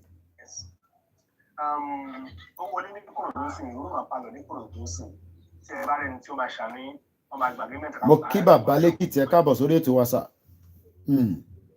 Tó bá gbàgbé mẹ́ta commission lọ́wọ́ yín tó bá fẹ́ ṣàmì inú máa gba 300,000 above gan. Ìyẹn ní ọdún ṣé 2 bedroom? Room and parlour. Room and parlour. Room and parlour self. Okay. So even by the parents a month in Sefa, ṣe mọ̀ pé grandfather there is Sefa by. So a month stay until you really 15,000 Sefa ní a month ní by. At least tí ẹ bá fi ṣe ní èyí kò lè wọ́n 200,000. Okay. Iná tẹ bá dé lò kò sí anything crazy bill. Iná kéré ṣùgbọ́n wọ́n practice advanced country life. Okay. Country is a developing country báyìí. Nítorí kìíní tẹ bá ní working system. Before you know it, ìlú máa ń change rapidly. Kí development máa bá lò ní kò jẹ́ kí ìlú máa wà backward. 25 years mo ti wà níbí báyìí. Development ń bá nǹkan míì ni kódà tíyàn bá dàdúgbò míì gan ṣe tó bá careful gan máa bèrè pa ṣé ojúṣe di London ni bó dẹ̀ ṣe láti rí náà nìyẹn. Mr. Kweki gbogbo abúlé wọn níbí báyìí pátápátá òun ní tàà náà níjọba wọn tí kò tí ta wọn but ó ti lànà síbẹ̀ ó gírèdì gbogbo ọ̀nà wọlé gbogbo abúlé yẹn pátápátá kò tí ta ẹ o but ó gírèdì gbogbo ọ̀nà yẹn pátápátá ibi tí náà bá wọ̀ láńlọ́ọ̀dù bẹ̀yẹ bóyá ẹni tí ó ní ilé yẹn ní ọ̀pọ̀ tí èrè owó kójọ kó fi fa iná wọ bẹ̀. Àwọn ọmọ ìlú wọ́n ṣiṣẹ́ wọ́n dẹ̀ rówó ìjọba yẹn jẹ́ kí wọ́n rí reason pé ẹni tó bá ṣiṣẹ́ máa rówó. Ṣé understand? Now ìgbà tí mo wá compare and contrast ṣé mo kí mo ní mo wá fẹ́ lo 1 week ní ìbàyẹn ni. Pẹ̀lú gbogbo nǹkan kékeré tí mo rí tó convince me mind you country yóò tó ti ọ̀dọ̀ wa o but ó ń develop ìfọ̀kànbalẹ̀ lè wà oúnjẹ wọn ò wọ́n. Nǹkan tí mo máa fi 40,000 naira rà ní Nàìjíríà tí n bá fi 19,000 Sefa rà ó máa jù lọ. Okay. She understand? Àgbọ́yé. So now I'm saying for all those one Nigerians tí wọ́n ṣe believe in Tinubu, kò sí wàhálà kí a tó lajú kí a tó dé sí ọdún mẹ́rin á pé. Okay. Tí wọ́n bá dẹ̀ ti ṣe kínní tí wọ́n bá ṣe wọ́n á tún fi ọdún mẹ́rin kún nítorí kí ni wọ́n dìbò ní ìlú yẹn selection ni. She understand? Ká dẹ̀ mọ̀ pé Tinubu ń sìn yìí ó dẹ̀ ti fi gbogbo àwọn èèyàn ẹ̀ sí just like bí àwọn ìjọba ẹ̀ náà ṣe máa ń ṣe. Kò bá lórí TSA ẹ̀ pé ní tó bá tún lu wá bẹ́ẹ̀ again. Ó máa clear how to start all over again. All right. Okay. Nígbà tí Tinubu débẹ̀ ó lóun ò bá nǹkan kan bẹ̀. Ó lóun ò bá owó kankan lẹ̀ bọ̀ ní sí nǹkan ó lóun ò ní yáwó ló sọ bọ̀ èsì nǹkan òun náà ti jọ ìwọ̀n. And bí economy á dẹ̀ ṣe máa rí nìyẹn èpè kọ́ bí economy á ṣe máa tí ẹ bá máa fi wo this time December ọdún yìí ẹ̀rí náírà to dollar rate bẹ́ẹ̀ dẹ̀kẹ̀rẹ̀ àwọn èèyàn mi dẹ̀kẹ̀rẹ̀ mo jẹ́ mi wọn èèyàn máa live lọ nìyẹn they believe in God of Israel. Okay. Israel dẹ̀kẹ̀rẹ̀ àwọn èèyàn lọ àbí. So what can the citizen do in this situation? Ṣé wọ́n kàn máa dúró a máa máa wò? What can the citizen do? Ní tẹ̀mí o citizen of that country Nigeria ìlú wa yẹn ṣe rí àbá sọ nǹkan tí wọ́n máa ṣe ní àtẹ̀lédọ́là tí ẹnìkan bá ti trigger ẹ̀ fún wọn wọn ní ṣe nǹkan kan. Okay, so one dúró de nǹkan kó trigger. Tí kò bá sí revolution nílùú yẹn. But Sowore ti ń pariwo revolution gan sef kó tó di pé ọ̀rọ̀ Yorùbá nation gan fẹ́ tó máa pick. But it seems that Nigerians sọ fún wọ́n ní Sowore tó ń pariwo revolution yẹn pé is a wrong move. We need to stabilize the economy, the political blah blah blah. Òyìnbó ti pọ̀ jù ṣá. But in terms of nísìn ni pé revolution tó ń sá fún yẹn it will still eventually pop up at some point.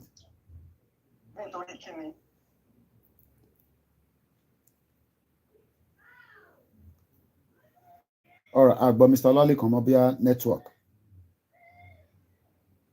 All right. Ẹ jẹ́ ká padà sórí ètò. Mo máa ń kí gbogbo alẹ́ nǹkan sí pé a kúrọ̀lẹ́ níbikíbi tí ẹ wà tí ẹ ti ń gbọ́ wa tí ẹ ti ń wò wá. Koiki Ọláyọmí Koiki ni mò ń jẹ́ èmi ní bàbá Yorùbá Nation.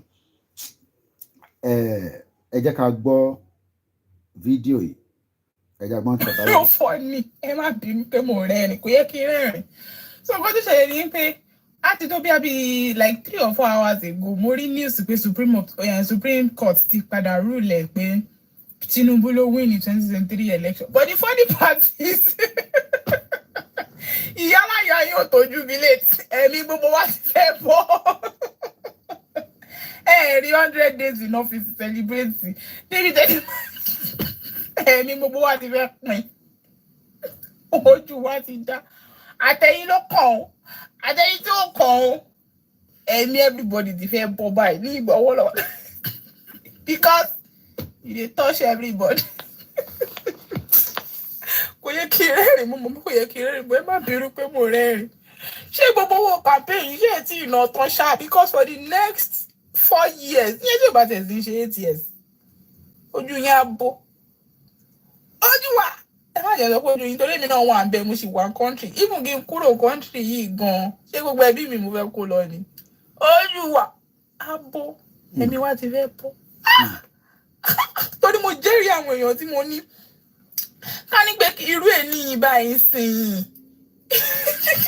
oríṣiríṣi orí ọ̀tẹ̀ láti máa gbọ́ oríṣiríṣi caption oríṣiríṣi èpè láti máa gbọ́ tó ti máa lọ wọ́n ti sọ pé ọmọdé kò mọ̀ wọ́n ń pè é fún ọmọdé ò tó pẹpẹ tàgbàlagbà kiri kò wọ́n bọ̀ báyìí wọ́n bí yàrá jẹ́ anybody rẹ kó jubilate torí ẹ̀mí ti fẹ́ bọ́.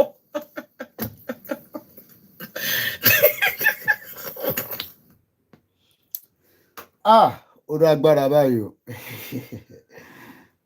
Oya gbóhùn sókè. Cost of fuel has gone up. Food and other prices have followed it. Households and businesses struggling. Things seem anxious and uncertain. I understand the hardship you face. I wish there were other ways, but there's not.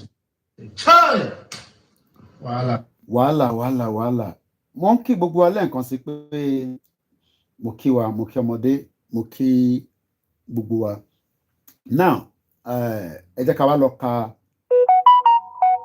átíkù yẹn lẹ́ǹkan sí èyí tí a kà láàárọ̀ ẹ mọ̀ pé àráyè bá ṣẹ̀ dáadáa láàárọ̀ ẹ̀. So let me now read it again for the benefit of ẹni tó ti wo program tààrọ̀. This is our second program for the day. 24 hours the platform wa. Sometimes we might go quiet, but we are never quiet on the Twitter space. I mean on the Twitter rather. At the X. Twitter on X. So remember to follow us on the X, which is Koiki Media. Many of you probably, will be new to the platform. This is a Yoruba Nation campaign media. That is what we do. That is what we talk about. I don't have any other thing than the dismantle of Nigeria. You can pray for Nigeria from now to thy kingdom come. You have the right to pray for Nigeria. I have stopped praying for Nigeria very long time ago.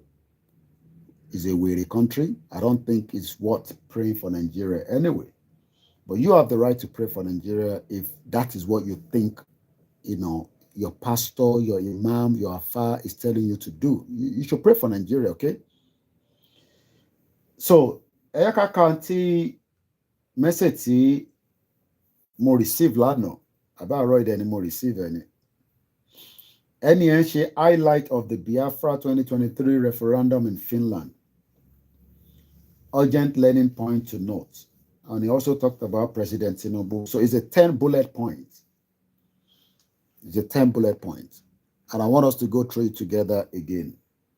Number one, Biafra, whether we Yoruba, we like it or not, will gain independence before the end of 2025. I'm going to try and do a bit of more analysis better than what I did in the morning.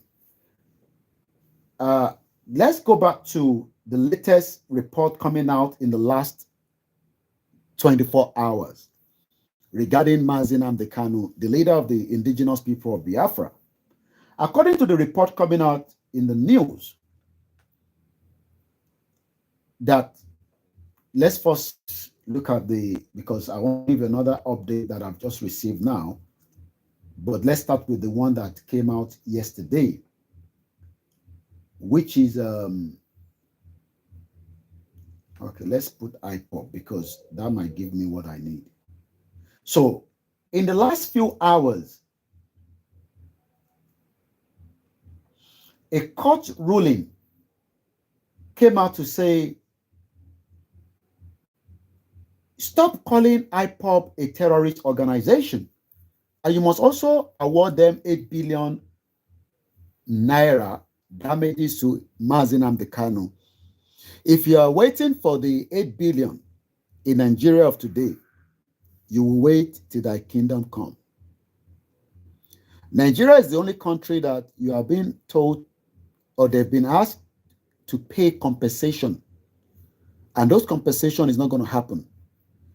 Just like, Oloye was meant to get a compensation for the assassination attempt of his life, damage of properties to the tune of 20 billion. But the government seems not to be interested in that. So I don't see anywhere that the federal government will award 8 billion to Nnamdi Kanu. But I think the Biafra would prefer to even have a referendum than have 8 billion. Okay. I think they would prefer that. They would rather prefer to have a referendum for the dismantle or disintegration or the breakup of Nigeria, whichever one you want to take. But it's a good thing. But I think this is just to put a kind of peace surrounding the agitation of the Biafrans or the Southeast in general. It's just to calm down the tension, whether due to the fact that there was a referendum and a convention that took place in Finland last weekend, or maybe because the government do not want anybody to go out on this road and start protesting after the Supreme Court yesterday. So there's a game being played out in the public domain by the elite to make sure that Nigerians do not go out and start creating unnecessary havoc. Many of you are already scared anyway, after the death of many innocent Nigerians at Oyigbo and also Lekki Tollgate. People seem to be talking about the Lekki Tollgate, but we tend to forget that there was also killing from Wike. that killed many innocent Igbos during the NSAS that took place. Even people, as I speak to you, are still currently in prison. There's about 34 people that have been in prison since 3 years. So many Nigerians will not want to come out anyway to protest anymore because you are so scared. But you will definitely come out at the appropriate time through other means. But for now, I don't see Nigerians coming out to protest because you have been bastardized.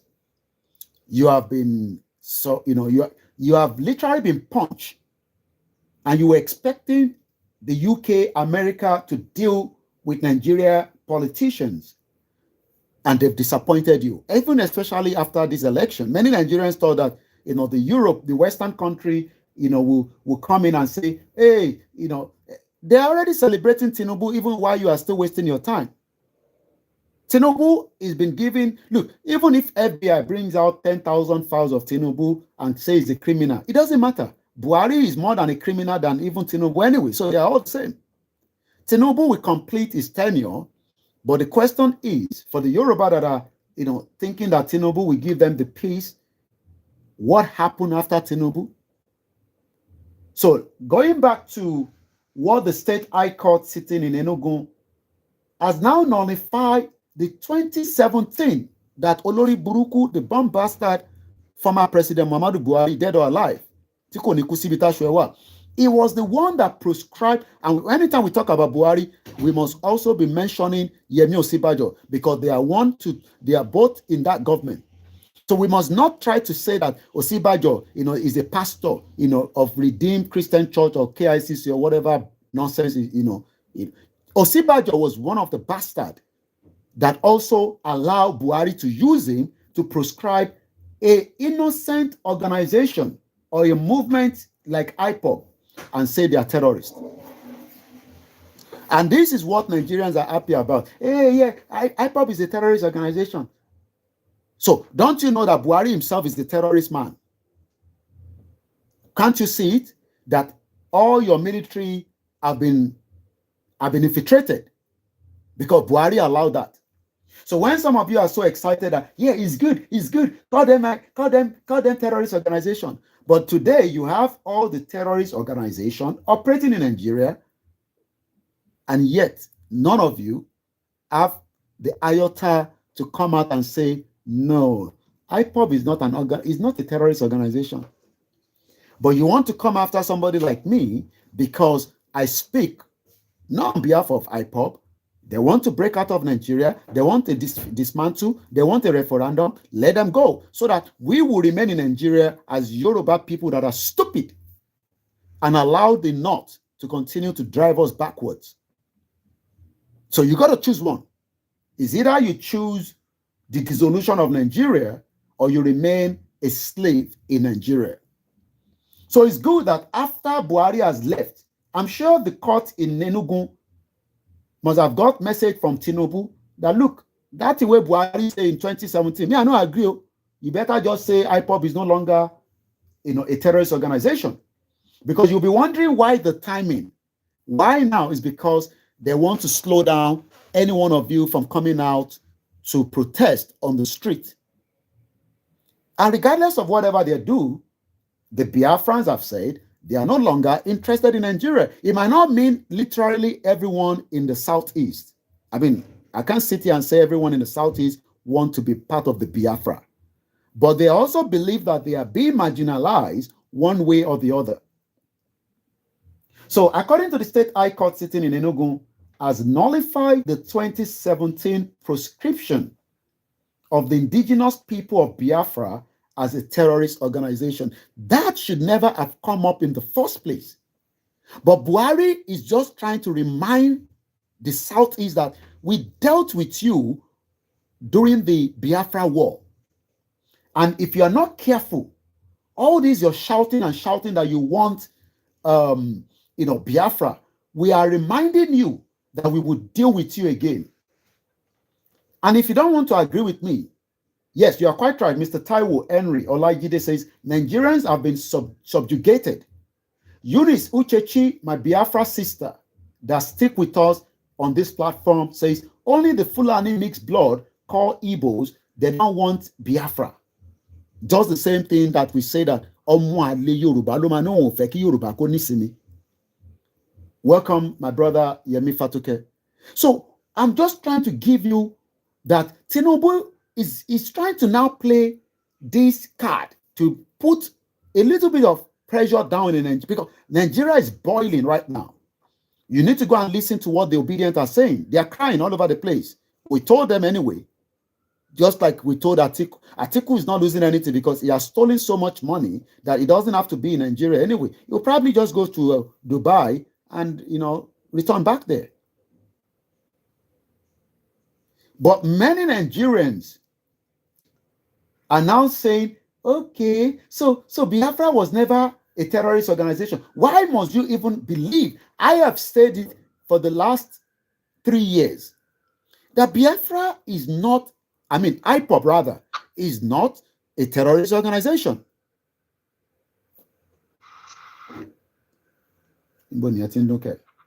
Okay, sorry. But many of you don't want to accept that. But now, a sitting high court in Enugu has now nullified that nonsense to say, you call the indigenous people of Biafra a terrorist organization. According to Anthony Onovo, the presiding judge on Thursday, which was yesterday, ruled that the proscription of IPOB is a violation of the fundamental human right of Nnamdi Kanu. Why are they just talking now? Is because most of these judges were also scared of the Fulani clan called Buhari. But now that Tinubu is there, and Tinubu knows that there's a pressure in the southeast, and he is probably trying to dose the pressure down. But that does not mean that the Biafra are going to listen to Tinubu anyway. Let's give us the background. I'm giving you the number one from the report, email that I received. I'm going to go to number two. But because that message says Biafra, whether we Yoruba like it or not, will gain independence before the end of 2025. And I say, because the earlier we dismantle the country, the better for everyone. So let me just give you the background that led to why IPOB was called a terrorist organization. Mukiyawa Felicia Jagbe, Empress, good afternoon, good evening. In September 2017, the defense headquarters, that Olori Buruku that want to bribe Igbowo, Buratai. Remember now that we don't have Buratai there, but one day, if you still remain in Nigeria after 2027 or 2031, whichever one, there will now be another northerner that will take that position. I pray it doesn't happen. I pray by that time, every one of us would have stayed in our own lane. The Igbos or the Biafrans would have gone. The Arewas, even those are smaller, they can have their own country. There are countries that are not even up to small percentage. So it was the defense headquarters branded IPOB a militant terrorist organization. Some days later, the bomb bastard Olori Buruku former President Muhammadu Buhari, dead or alive, approved the legal process for the proscription of the separatist group. Buhari was the engineer behind that, because Buhari is working for the West, is part of the agent put in Nigeria, and his father is from Niger. It was only his mother that is from Castina. So when we look at it categorically, Buhari is not even a true Nigerian, and that is why he invested so much in Niger that many of you now cannot pull the money back, because Niger has now owed Bola Tinubu on the spectrum. They've owed him like that. What he can't do anything because there's a military junta in Niger. So we don't even have that cordial relationship anymore with the same country that Buhari invested money into. And if you don't believe me, just Google it, which I can tell you, there's a train to Niger, right? That Buhari invested. Let's look at what Google comes up. Why are we building a rail to Niger Republic? This was in 2021. Why you are saying that IPOB is terrorist organization? Bomb bastard Buhari is putting money to Niger. But Nigerians are gullible people, idiots. Because you don't like Nnamdi Kanu because of his utterances. You don't like Nnamdi Kanu because he says Nigeria is no longer working. So rather than us to be questioning Buhari, you were putting your energy on Biafra. And today, many Yorubas have paid with their lives. And you just go and look at it. It's there. Many of you have paid with your life because many Yoruba people have died in the hands of Fulani compared to the terrorists that they call IPOB. How many IPOB have killed Yoruba people? But because the hypocrisy of the Yoruba people, you don't want to accept that it is the criminal real terrorists that Buhari brought in that are killing us. But because Buhari has told you that, no, I am not the terrorist, though. The real terrorist is IPOB. So according to Premium Times, that I'm gonna share the link with you because I can't talk here without giving you evidence. The headline says then, why are we building rail to Niger Republic, Buhari? The president says the facility, listen to this, will also enable the people of Niger Republic enjoy affordable transportation. Did you hear that? For bomb bastard Nigerians that cannot think of putting Biafra, or IPOB rather, as a terrorist organization, why your money was being moved to Niger Republic so that they can have a better transportation. And you can see why there can never be peace in that land. But Tinubu is trying to play the card of bringing peace. And that is why he will probably say, you know what? Let the military also come out and say, IPOB is not a terrorist organization, but we cannot allow them to do certain things. And it is only Nigeria that call IPOB terrorist organization. Around the world, nobody recognizes it as a terrorist organization. That is why they can operate fully, even in America. I'm sure some of you see that they're operating fully in America. They have the Biafra house in America. I don't know whether they call it embassy or whatever they call it, but it is there. And they have different mission houses fully paid for, either renting or buying, with the logo of the Biafra outside, even up to Japan. Idiot Nigerians. Some of you will never go Ojuelegba. Some of you did village. And when we are talking, we are telling you that it doesn't, you think that whatever Buhari was doing and castigating the IPOB was reflected outside. You think when Obati sit down and talk his nonsense with his cocoa head, you think the world listened to people like that? If IPOB was a terrorist organization, they would not be allowing them to operate outside. IPOB was never a terrorist organization. It was Nigeria that is a terrorist organization or a terrorist country. So, according to President Buhari spoke on Tuesday, this was February 9, 2021 article. And look at the figure, because some of you don't even know that the figure that we are talking here is money that was borrowed on behalf of Nigeria to go and invest in Nigeria. And you will come here and say, where's the Yoruba Nation money? Or there. Billions of dollars have been borrowed on your head and my head as Nigerians. We will be the one to pay back for these services, or this loan rather.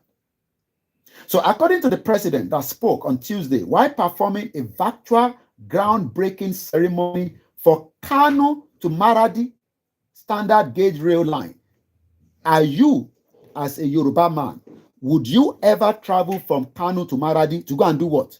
You have not traveled to Kwara. You have not traveled to Ekiti. You will now go to Kano. How do you get to Kano in the first place? Are you going to go by plane? Are you going to go by road? Or are you going to go by what means of transportation? The money that Buhari should have used to invest in Nigeria, it was pulling $1.96 billion project will serve the import and export of goods for Niger Republic and other countries in the sub-region through Nigerian ports. So what they will do is they will bring goods through Nigerian port and they will use that to move through the rail. And when we talk, some of you don't understand the reason why we're saying this country called Nigeria, it is time we start winding it down. I think I have somebody that have joined us. Let me see if the person is still there. And I don't want anybody to just sit down there. Gino Nice, X12, can you unmute yourself and let's hear from you, sir or madam? I don't know if you're a male or female. Hello, sir. Hello, sir. Martin, sir. All right, go ahead. I'm going. If it does it, Tony. All right. Ìbéèrè tá à ń béèrè ni pé ṣé Tinubu lè dá Nàìjíríà ṣó lè dismantle ẹ̀ within 18 months? Òun ni question gangan tó wà lórí ètò lọ́wọ́lọ́wọ́. Ṣé Bọ́lá Tinubu lè dismantle Nigeria in the next 18 months? Then took a loan on behalf of me and you, that me and you will have to pay back. Whether you are hungry, whether you know chop, whether me too are the chop for London, it does not matter. We are Nigerians that will have to pay back the loan that Buhari took on our behalf. Hello, Benche. Who sent Buhari to take loan on our behalf? But when we are here saying that this is not right, but today, after Buhari 8 years, they are now saying, okay, maybe it was a mistake. We should never, never have said IPOB is a terrorist organization. And that means that Nigerians, we should now start asking the question, was IPOB a terrorist organization in the first place? Was IPOB a terrorist organization in the first place? IPOB was never a terrorist organization. Everybody knows that. But it is because Nigerians do not like Nnamdi Kanu. So they've decided to say, IPOB is a terrorist organization because Buhari said so. So you trusted Buhari more than Nnamdi Kanu. And may God continue to protect and be with Nnamdi Kanu until his release. So now, the court says that, look, on September 20, 2017, a federal high court in Abuja declared the activities of the IPOB as act of terrorism. People where they shout, Biafra, that they bring flag, that they wear, the same thing that the Scottish people are doing. But because the understanding of Nigerians, some of you don't even know the meaning of self-determination. So, automatically, because IPOB and they declare them is an act of terrorism. And right there and there, who did so? Is it not the same bloody Fulani man called Abubakar Malami? I'm sure Abubakar Malami is living somewhere in Arab country now, either in Saudi Arabia or in Qatar, with stolen Nigerian wealth. Bomb bastard. He wanted to be a governor in the north part of Nigeria. I don't think he got the ticket. But he will still come back, because they will always come back. He will come back and still say, I am a good man.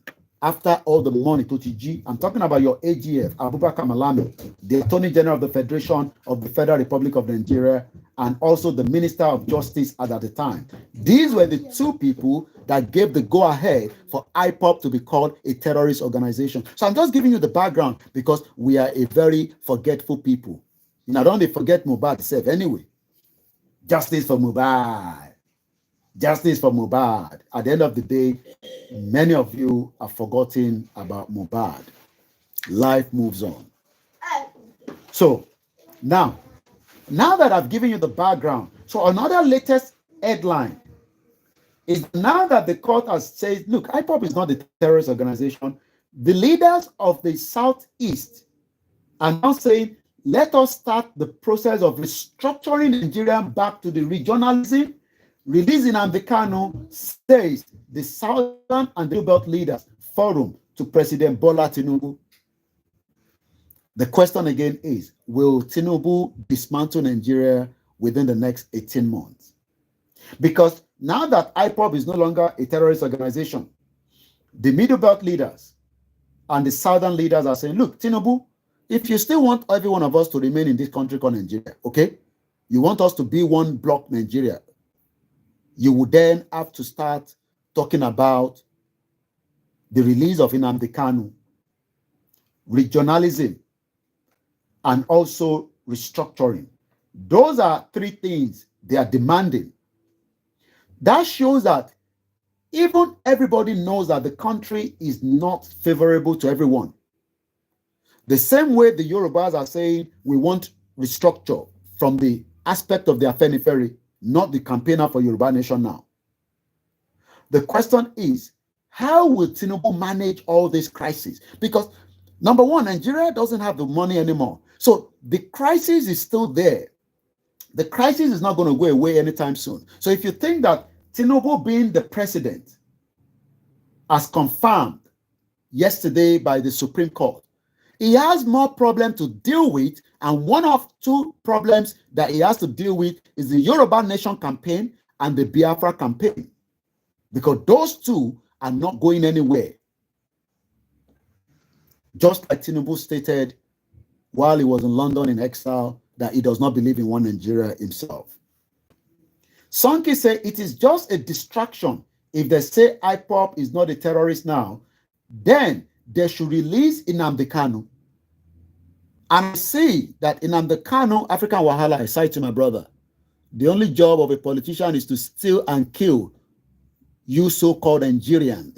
African Wahala. Thank you so much. So why am I reminding us back is because the leader of the South and the Middle Belt said, look, Tinubu, okay, I agreed. You know, you have now been confirmed as the president. Nobody's going to argue with you anymore. There's no more any court ruling coming up in the next 4 years. The only thing is you might not get a ticket in the next 4 years from your party. Or Peter Obi might have to go back on the round table and work again with the PDP. Because Peter Obi thought it was going to... Peter Obi was an agent. I told you guys anyway. Because we knew when he flew to London. And immediately he came out from that meeting, he went to join Labour Party and then divide the vote for PDP so that they can allow... So Peter Obi is playing a game. Game don't play Peluyi. He knew that he cannot win the election anyway. He's a bastard, bomb bastard. He knew he can't win the election, so he wanted to make sure that Tinubu will be the president. It's an agenda. Maybe some of you don't know how these people work. They'll just tell him, look, we cannot allow Atiku to be the president. The West determine who will become your president. So all this one waiting at the shout, make them bring Tinubu results, At least he even passed through university compared to Buhari. Not that we are here to defend him. At least, even if he went there as a male or female, even if he did not finish, at least he says he went there. They say that he went there, even though we know that they don't do panky with the result. But what does Buhari have? Buhari has shaggy nothing. And Buhari was able to take loan of $2 billion, go and do Maraba to Kanu. What am I going to go and do in Maraba? Maraba? Let Buhari invest that money between even Kanu and Ijebu-Ode. I might go to Kanu and do business with them. Then market master. Thank you so much. The West determines who the new gatekeeper is. Many Nigerians that you are just waking up and sleeping. You don't know the hidden agenda of the West. And when I say the West, I will not even give you any name. So once again, somebody wants to call in, so let me stop this Instagram, because when we are using, let's bring the caller in quickly.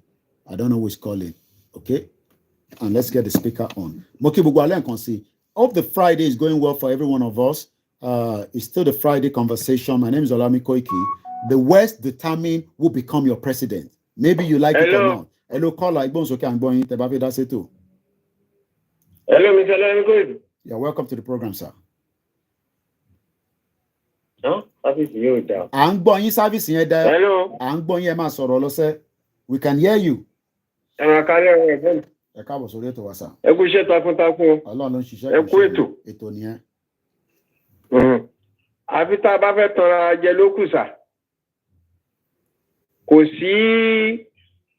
Májíìkì kan tí Tinubu lè pàfọ́ọ̀mù nínú Nàìjíríà yìí yàtọ̀ sí kóníkálùkù pín. Mo kí yàwá Esther láwọn mi. Bóyá ọ̀rọ̀ revolution àbí no revolution pínpín ká pín kóníkálùkù dọ́mù yẹ́ ẹ̀gbẹ́ kóníkálùkù máa lọ lọ́tọ̀ọ̀tọ̀. Nítorí pé inú corruption làwọn ti ń jẹ. Nínú corruption ni wọ́n ti ń mu. Gbogbo àwọn tó support wọn tó ń bá wọn ṣèjọba kò sí èèyàn kan tó lọ síbẹ̀. tó lọ jà fún mẹ̀kúnnù àbí tálíkà àbí pé kìlú yìí dá rárá nǹkan wa ni ó yàtọ̀ sí pé nǹkan yìí nǹkan tèmi ni ẹgbọ́n nǹkan tó sọ ó ní èmi ló kàn èmi ló kàn. ẹ má bínú ẹgbọ́n lè ní sìn ẹgbọ́n lè ẹ̀gbọ́n mi 2,168 ex-Boko Haram terrorists graduated from the federal government rehabilitation program. This is not last year. This is coming from the News Agency of Nigeria, October 26, 2023. Make una dey whine me. Mokin Egomi, Market Mastro, Ekabo Soreto, sir. Emma whine wa. So, ibo ni àwọn Fúlàní ti pààyàn nílùú Yorùbá iná tó ń gbégbèsè. Kò sí. So, kí ni nǹkan tá wá ń sọ? Bá a bá ju àdá sókè nígbàgbà ibi pẹlẹbẹ náà ló máa mú lélẹ̀. Solution ni pé ká pín. Ká ṣe òfin gidi. Òfin tó ní agbára. Òfin tó bá mú ẹlẹ́hà ló mú elégún. Òfin tó bá mú táyé ló mú kọ́hìndé. Kì í ṣe pé kán máa fìyà jẹ tálákà àti mẹ̀kúnnù. Kó wá ṣẹ̀sọ́dọ̀ tiwọn kó sọ pé rárá ọmọ lágbájá ni ọmọ tàmẹ̀dù ni rárá. Solution ni pé ká pín Yorùbá nation ní solution. Kò tún sí nǹkan mí lẹ́yìn ẹ̀. So ìhun tí bàbá so ìhun tí Tinubu lè ṣe, tí bàbá yìí lè ṣe, tílẹ̀ Yorùbá òfin nígbàgbé ẹ̀ táwọn onílé òfin nígbàgbé ẹ̀ nìyẹn, tí orúkọ á wà nínú ìwé ìtàn. Ṣùgbọ́n pé bóyá máa tún Nàìjíríà ṣe àbí ó yá revolution kìíní kan, nǹkan ti bàjẹ́ kọjá bẹ́ẹ̀. Corruption everywhere. Inú corruption ló ti ń jẹ ló ti ń mu. Kò sọ́nà àbáyọ ju Yorùbá nation lọ. Yorùbá nation òun ni solution.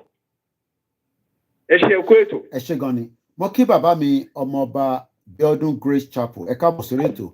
Gbogbo ẹni tó bá fẹ́ dá sí, màá fún yín láyè kẹ́ pè wọlé. Mo kí wa pé a kú ọjọ́ Friday tèní. Mo kí ẹ̀yin sisters wa. Mo kí àwọn tí wọ́n believe pé I mean we are not here to force anybody to be part of Yoruba Nation campaign. But I just want us to start asking questions.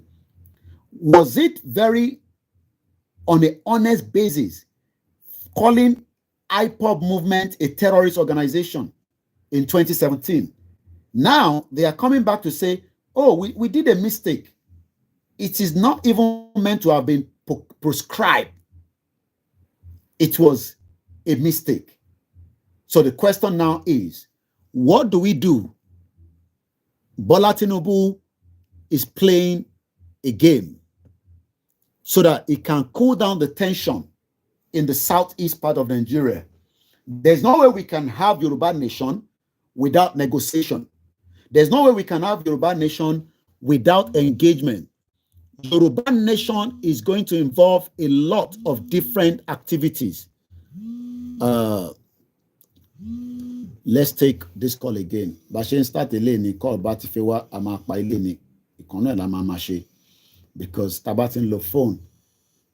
And I want you to call in and disagree with me in any of my broadcasts or my views. Your own is good, your feedback. But one thing is, if you come here and say Koiki, I want Biafra, blah blah blah, your relationship with them, I will tell you that tell Bola Tinubu to allow them to go. Hello, caller. You're welcome to the program, sir. About mute the background, it's our live. Mute it, I think bomb mute it, I think bomb and it's our live, Balumi. Yeah, okay, from Pittsburgh, Pennsylvania. Yeah,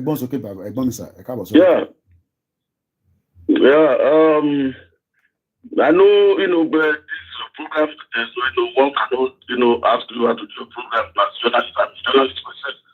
But at the end of the day, we can offer ourselves, certain advice and all of that. The question you're asking is multifaceted. And your opinion about Biafra, yes, it's personal opinion. I want to say that's not the movement opinion. You are free to express your personal opinion. Because Jesus explains this unique Nigerians.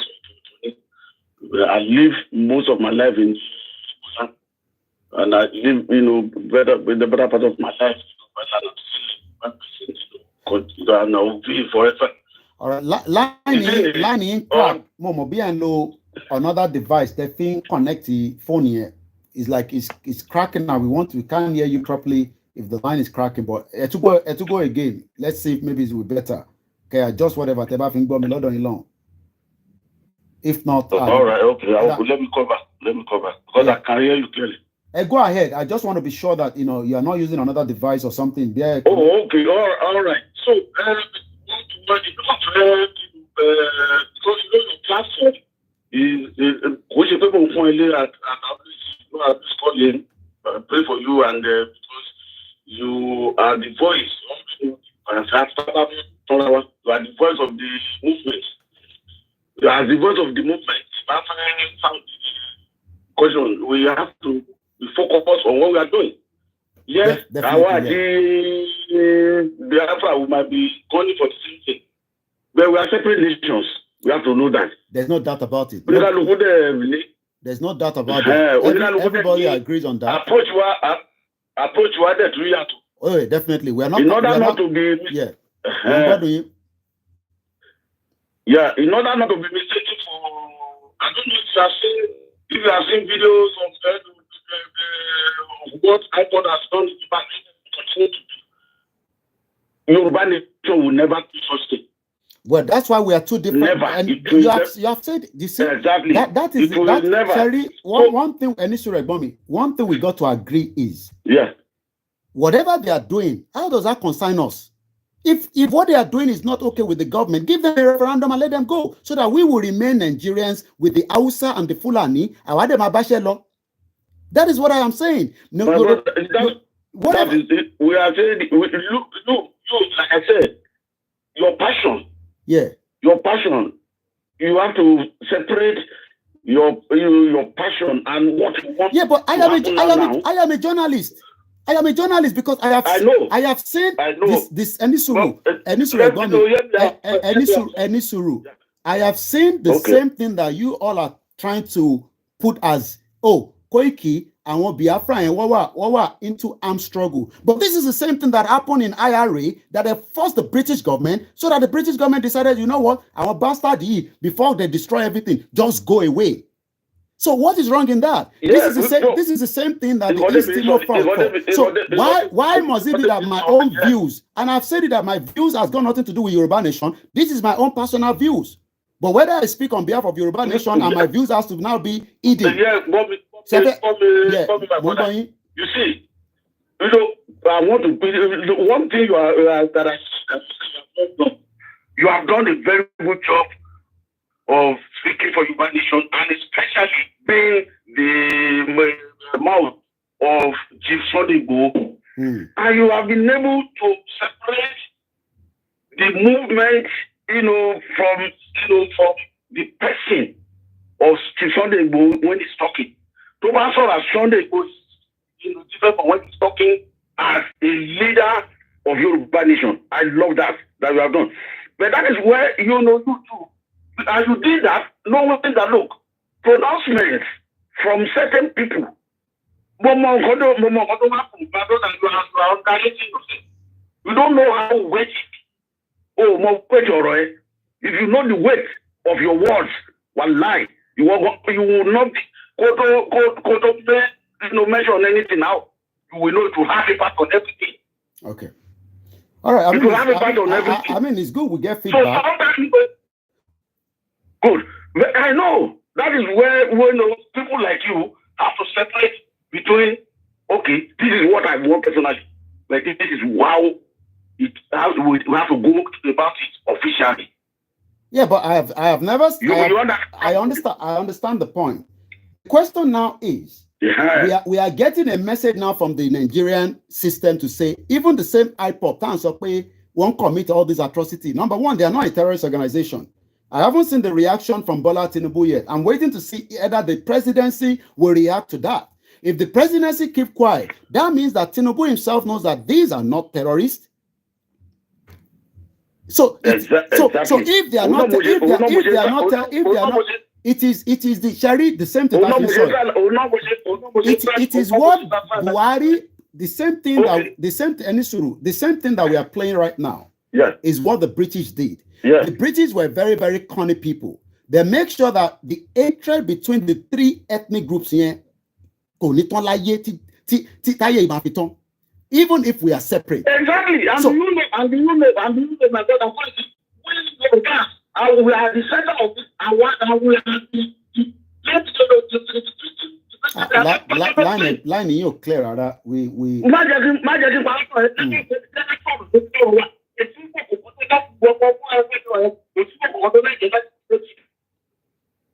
I don't pander to any people. Because they don't.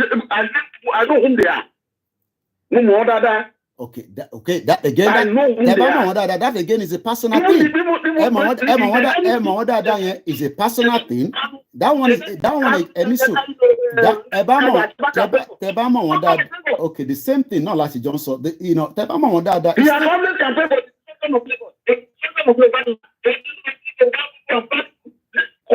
I will send because of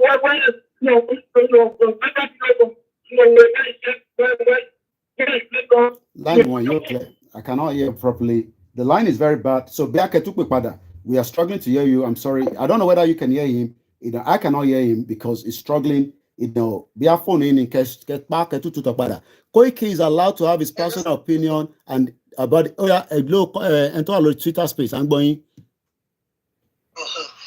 Terry, I just want to say this.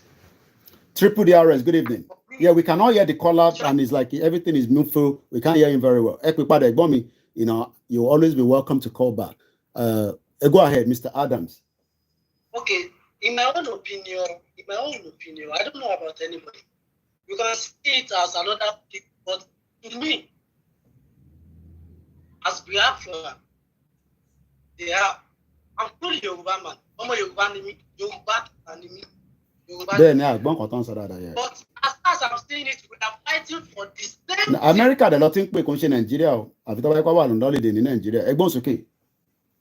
As far as we are fighting for the same thing. Okay. Okay. I think there's some friction that we need to. There's no way we will talk about Nigeria. We will not have a beef among each other. But the question we should first ask is, Kilo create a beefy? We first need to tackle the problem. Because Tebani, they gave us a regional government. And Gurosi, according to the evidence that people are putting out there, destroyed the regional government.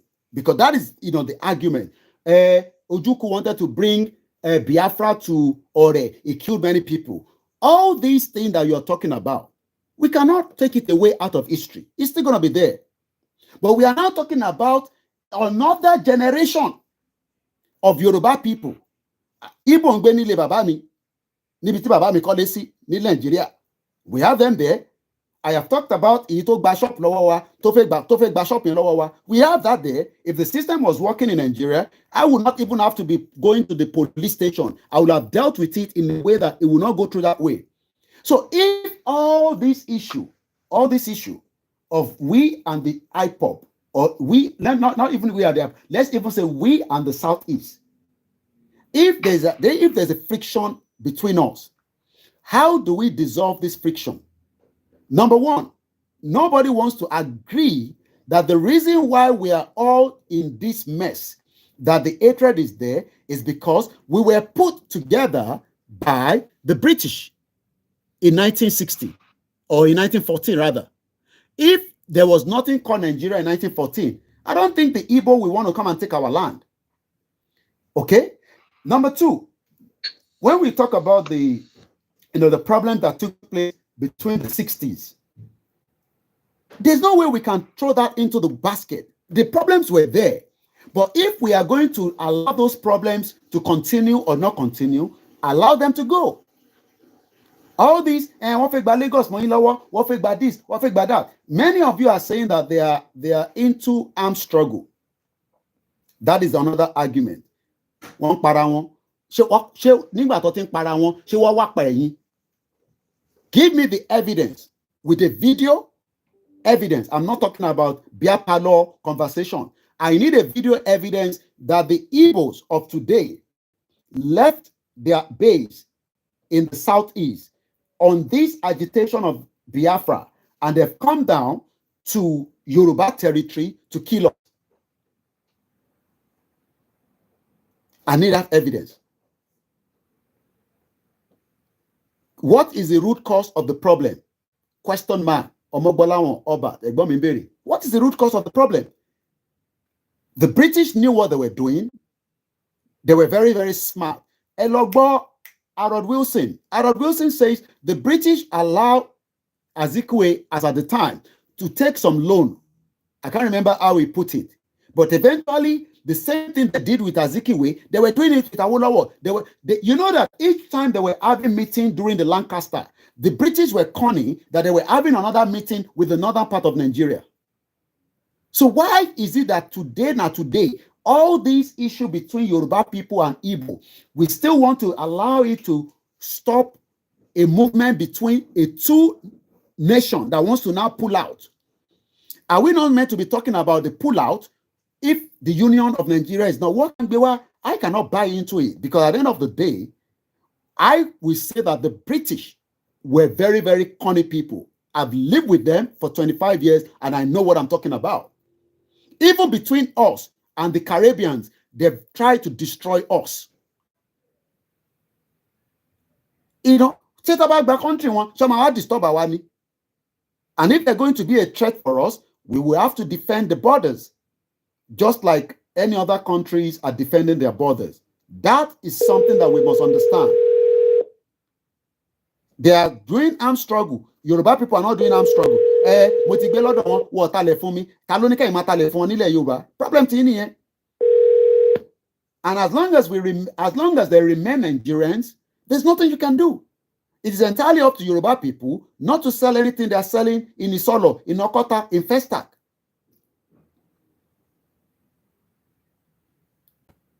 Okay, so when he says they should come and defend them in Lagos, did they come and defend them with weapon? I saw that video. Did they come down? Did Simon Ekpa send people to come down and defend them? So, and that's why I said, you know, I will repeat it again. Yoruba people are hypocrite. I don't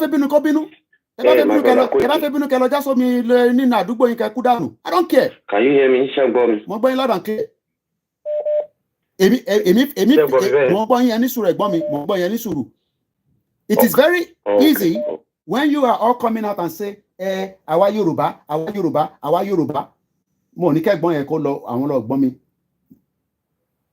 So what we are saying is that our need another era in our life today. Monica disconnect. Okay, my brother. Hold on. Go ahead. Okay. Mutra is your piece. So that could be my echo. Where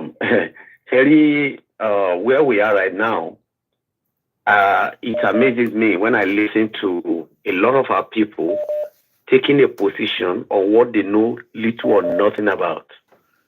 Why I'm saying this is this. The country you are talking about today, many of them, they don't even check how do they become Nigerians.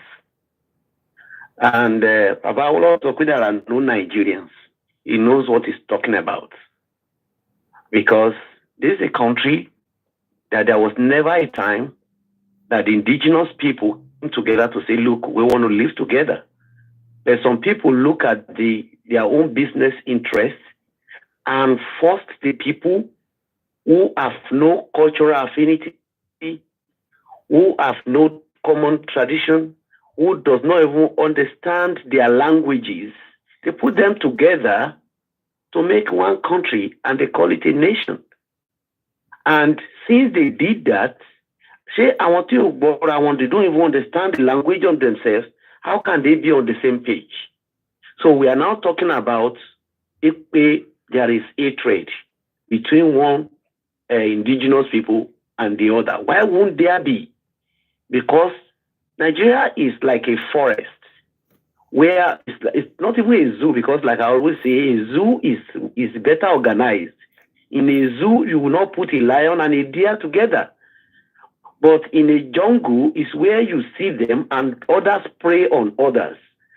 So Nigeria has been made to be a zoo from the foundation.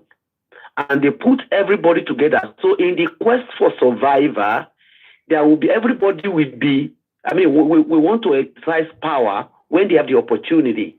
But in situations like that, it's not going to be in the interest of all. And that is why in Nigeria, there are no citizens, there are inhabitants. Okay? Those who were citizens yesterday and inhabitants today.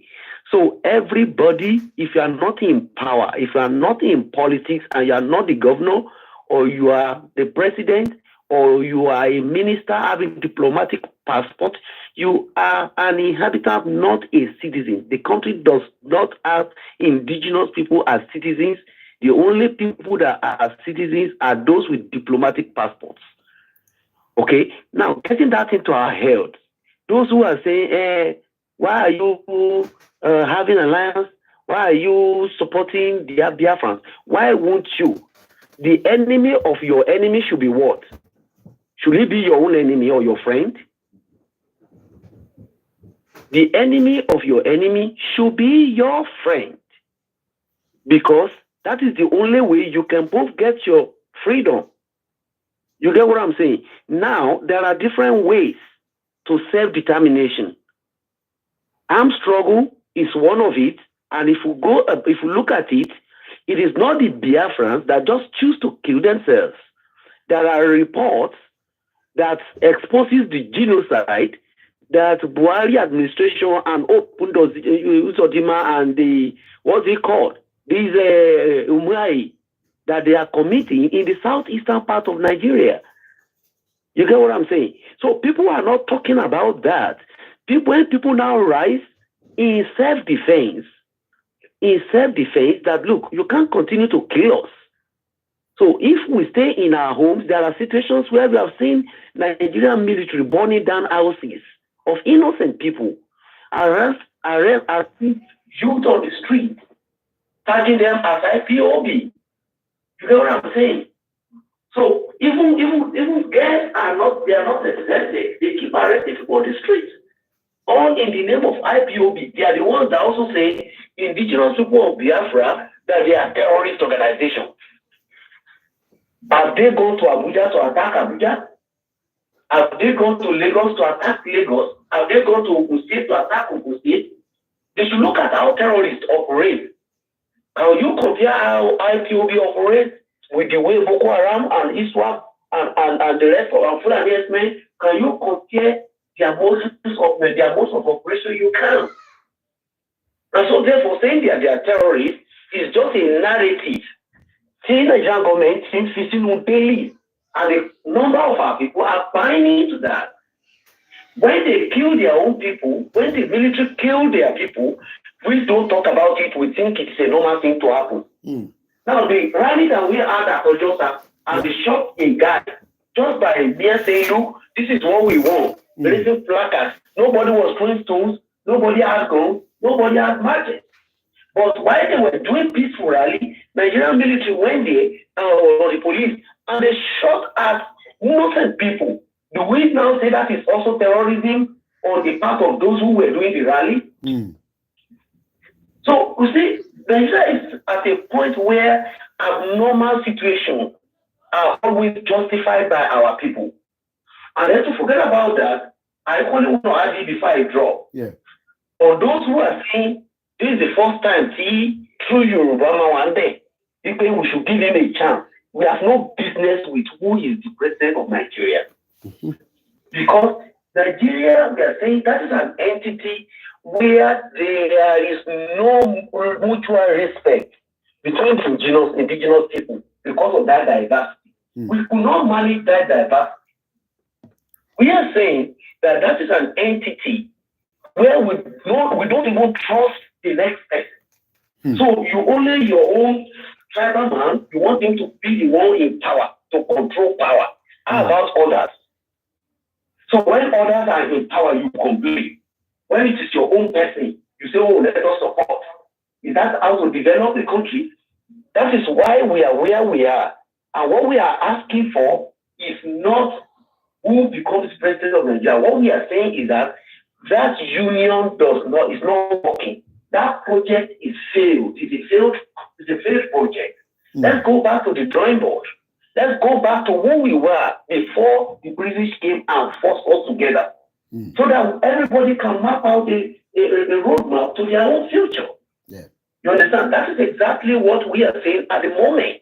So for anybody saying, let's give Tinubu a chance, we have no business with who the president of Nigeria is. What we are saying is we have every opportunity and we have a right to self-determine our future. And not gamble with it, with anybody or with the politics of Nigeria. We are not interested in the politics of Nigeria. We are interested in self-determination to be able to say what our future will be politically and economically. Thank you very much, my brother. Thank you so much to the caller. And again, I'm not here to force my opinion on anybody. Oh, yes, I am a voice. I'm a voice because I've put my life at risk for what I'm doing. But I'm not going to sit here and say, because I want to make some people feel comfortable. Torí pé kíni? Ebi lèmi mọ̀ tèmi fara gbà in the last 3 years. And you are comfortable because nobody knows you. But what we are saying is that àwọn kan jà fún self-determination.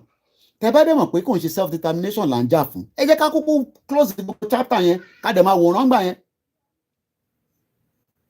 It's two different movements. In tó ń jà fún ni self-determination. Ọ̀nà táwọn fẹ́ gbà ó yàtọ̀ sọ́nà táwọn fẹ́ gbà. Tó bá jẹ́ armed struggle làwọn fẹ́ lò ní. That's what they feel is comfortable for them. Ẹ̀gbọ́n sókè. Hello. I'm going, sir. Ẹ ṣe tẹ pè mí padà. Mi ò mọ̀ pé mo níyì tó báyìí. Ẹ̀gbọ́n sókè. Hello. Mo gbádùn analysis bàbá tó sọ̀rọ̀ tán yẹn. Tẹ́lẹ̀ tán bá ń pe Nàìjíríà ní ṣù vat understatement ni jungle nílùú yẹn. Tí nǹkan kò ti work tí ò sí system táwọn wèrè kan tún lọ tó kí wọ́n bọ́nú government treasury tán tó ra kà fún ara wọn. Nílùú tó jẹ́ pé 90% of their citizens cannot afford to spend up to $1 per day. Brosqueki. Àwọn tí wọ́n ń condemn yíbo orí wọn ò pé tán bá ní àròjinlẹ̀ ni. Ẹ mọ̀ pé ẹ̀yà nínú 3 major tribes ta ní nílùú yẹn. Ẹ̀yà kan ṣoṣo because of the backing of all these stupid colonialists. Ẹ̀yà kan yẹn ló ń fìyà jẹ àwọn ẹ̀yà tó kù, ẹ̀yà méjì tó kù. Tẹ́ bá wo percentage ẹ̀yà tó nínú àwọn major 3 tribes tó wà ní Nàìjíríà, àwọn major tribes tó travel nínú ẹ̀yà mẹ́ta yẹn, ẹ̀yà méjì ni, which is Igbo and Yoruba. I get. Yeah. I'm going loud and clear. Mo fẹ́ interrupt ni. So ẹ̀yà méjì ló ń jáde síta látijọ́ tí mo ti wà l'Amẹ́ríkà, Hausa tí mo pàdé, Brown University ni mo ti pàdé ẹ̀, ó wá kàwé ni. Ó wá ka ìwé ni. Ó wá kàwé ń bí ni. Hausa tí mo bá pàdé ní bíbá yìí. So gbogbo àwọn tí wọ́n ń sọ pé Yíbò ṣe kinní kan, a ní ẹ̀jẹ̀ kọ́kọ́ tẹ̀ ẹ̀jẹ̀ a ní ìdí alliance ẹ̀yin méjèèjì tí wọ́n ti fẹ́ fi àtẹ̀yìn pa yìí. Ẹ̀yin méjèèjì kẹ̀tẹ̀ kọ́kọ́ tẹ̀ rárá yín lọ́wọ́. Àǹkọ̀dẹ̀ sí ni. Tẹ́ bá ti tẹ̀ kẹ̀tẹ̀ kọ́kọ́ exit. Tẹ́ bá exit ìlú tí ò nítumọ̀ yẹn, Nàìjíríà ò nítumọ̀. Nàìjíríà ò nítumọ̀ ẹni tí ló lè ṣẹlẹ̀ ní máa ń sọ fáwọn àbúrò mi pé má sórí Johnny tí bá pa ẹ́ pọ̀ pẹ̀lú àwọn ẹni tó lè pa ẹ́. Lọ́ra yàgò fún wọn ni o, bìkọ́ tó bá pa ẹ́, wọ́n pa ẹ́ pé ni o, wọ́n máa ná investigate. Bá mi ṣe ẹ̀gbọ́n kankan pa bá mi ṣe máa báyìí. Àgbọ̀n kankan mọ́ báyìí. Ọ̀rọ̀ báyìí tó kú Mùsíṣẹ́ àtòkú yẹn. Ẹ̀jẹ̀ ó sì ń gbóná díẹ̀díẹ̀ ni. Ẹ̀rí kó ti rọ̀ lára wọn báyìí. Tí nǹkan bá ṣẹlẹ̀ ló máa gbóná girigirigiri lẹ́yìn ìgbà yẹn báyìí ẹ gbàgbé ẹ̀. So the system can never work. Mo ti sọ fáwọn èèyàn mo ní ṣé bẹ́ẹ̀ tó ti ń bẹ Buhari pé kí Buhari máa padà bọ̀ báyìí. Can you imagine? Mo ní ẹ má wọrí Tinubu yẹn tó ṣe máa bẹ̀ kó padà wá. Mo ní kò dẹ́ ṣe fọ́ọ̀tì Tinubu because ìlú yẹn kò sẹ́ni tó lè ṣe. Total disintegration ni. Total complete disintegration. Even regional government go dey work more, it's too late. I get regional government only work more because we don't have those àwọn tí wọ́n ní integrity bí àwọn bàbá Awólọ́wọ̀ àwọn bàbá Akíntọ́lá yẹn. Táwọn olórí burúkú tí wọ́n ń gẹ̀fìlà káàkiri ṣé àpábí olórí burúkú tó ẹni tó ní corrupt case tó ní corruption case pẹ̀lú EFCC tó tún di Senate president. Mo dẹ̀ máa ń sọ àwọn èèyàn fẹ́ gbọ́ ikú nìkan ló lè gbà sọ lórí ìwúrí àwọn ìtọ́jà àwọn politician yẹn ikú nìkan ẹ̀rí pé wọ́n unite gbogbo àwọn politician Nàìjíríà Hausa Yorùbá Igbo wọ́n unite because system yẹn fẹ́ fọ wọn ó fẹ́ fọ wọn kò fẹ́ fọ common Nigerians gbogbo àwọn tí wọ́n dẹ̀ ń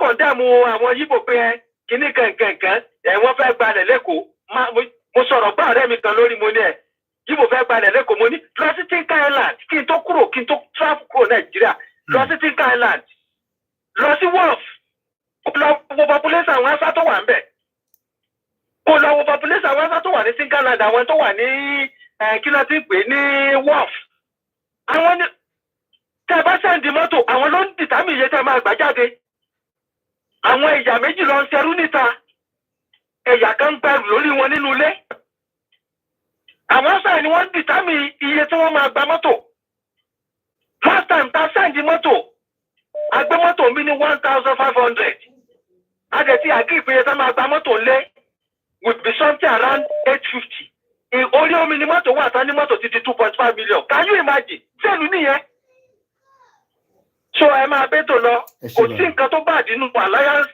with Igbo people a ní kẹ́kẹ́ kọ́kọ́ wọ́n ní àrìnpọ̀ ejò ló máa ń fi kíní kan fìyà jẹ kíní kan bẹjò ẹ̀yin méjì tí à ń jẹ papọ̀ yẹn you need to come together and form alliance kẹ́kẹ́ kọ́kọ́ exit náà the only problem ẹ wo gómìnà tó sẹ́mọ̀ pé gómìnà Kano àbí gómìnà Maiduguri tó ṣe wedding fáwọn kan ní ẹnujọ́ mẹ́ta ṣé ń tọrọ Nàìjíríà kan ni ẹ. Prosqueki, is there any governor from Southwest? So that kọ́ tún lè máa ló lè ṣe kọ́ ló lè máa ṣe marriage fún fáwọn èèyàn. Kọ́ tún lè máa produce money. Pẹ̀lú system. Ọ tún máa produce money. Kọ́ tún lè máa produce money. Ẹ ṣe gan ni. Kọ́ tún wá tún máa produce àwọn bastards tó máa tún di terrorist. Tó máa di problems wa náà. Wọ́n pè terrorist sá. Àwọn tí wọ́n ń pe àwọn Yíbò ní terrorist. They should go and watch Hamas ní October 7 bí wọ́n ṣe attack Israel. Ẹ̀yin máa wòran tí yẹn. Àwọn tó ń pè ní terrorist gidi nìyẹn. Ẹ̀yin jẹ́ kájọ máa wòran. So ẹ máa gbé tó lọ. Ẹ ṣe gan ni. Yorùbá tí ò bá ní àròjinlẹ̀ Yorùbá tó Yorùbá pé ló máa náà èké sí pé ká ní alliance pẹ̀lú àwọn Yíbò. Ẹ jẹ́ náà ẹ máa ní alliance pẹ̀lú wọn kájẹ kọ́kọ́ exit náà that is the first thing. Ẹ máa gbé tó lọ jẹ́ kẹ́lò bí sọ̀rọ̀ jàre. Ẹ ṣe gan ni. Ṣe rí ẹni ṣòro ẹni tẹ́ ń pè wá ẹ̀gbọ́n mi Tèmi ẹ máa wọlé láìpẹ́ ìjáyàjáyà mo kí ẹ Martins mo ti gbé ẹ wọlé lẹ́ẹ̀kan mo mọ̀ pé bí a bá trẹ̀ fi lọ́lẹ̀ ní so máa fún ẹ ní opportunity kó wọlé kó sọ̀rọ̀ before àwọn other people as well ó yá gbóhùn sókè ní kíákíá ṣòro ẹni tẹ́ ń pè láti ilé. ẹ kọ́lẹ̀ sá mo kí n ta ẹ kú ètò sá ẹ kú iṣẹ́ ìlú ẹ kú lè dá sá. mo ń bọ̀ lọ́dọ̀ yẹn tẹ́ ń pè lórí call ẹ ṣe sùúrù láti Dallas ẹ ṣe sùúrù má sọ̀rọ̀ lọ́mọ ń bọ̀ ẹ̀ à ń bọ̀ lọ́dọ̀ yín Tèmi. mo fẹ́ sọ̀rọ̀ ọ̀rọ̀ méjì mo fẹ́ sọ. à ń gbọ́.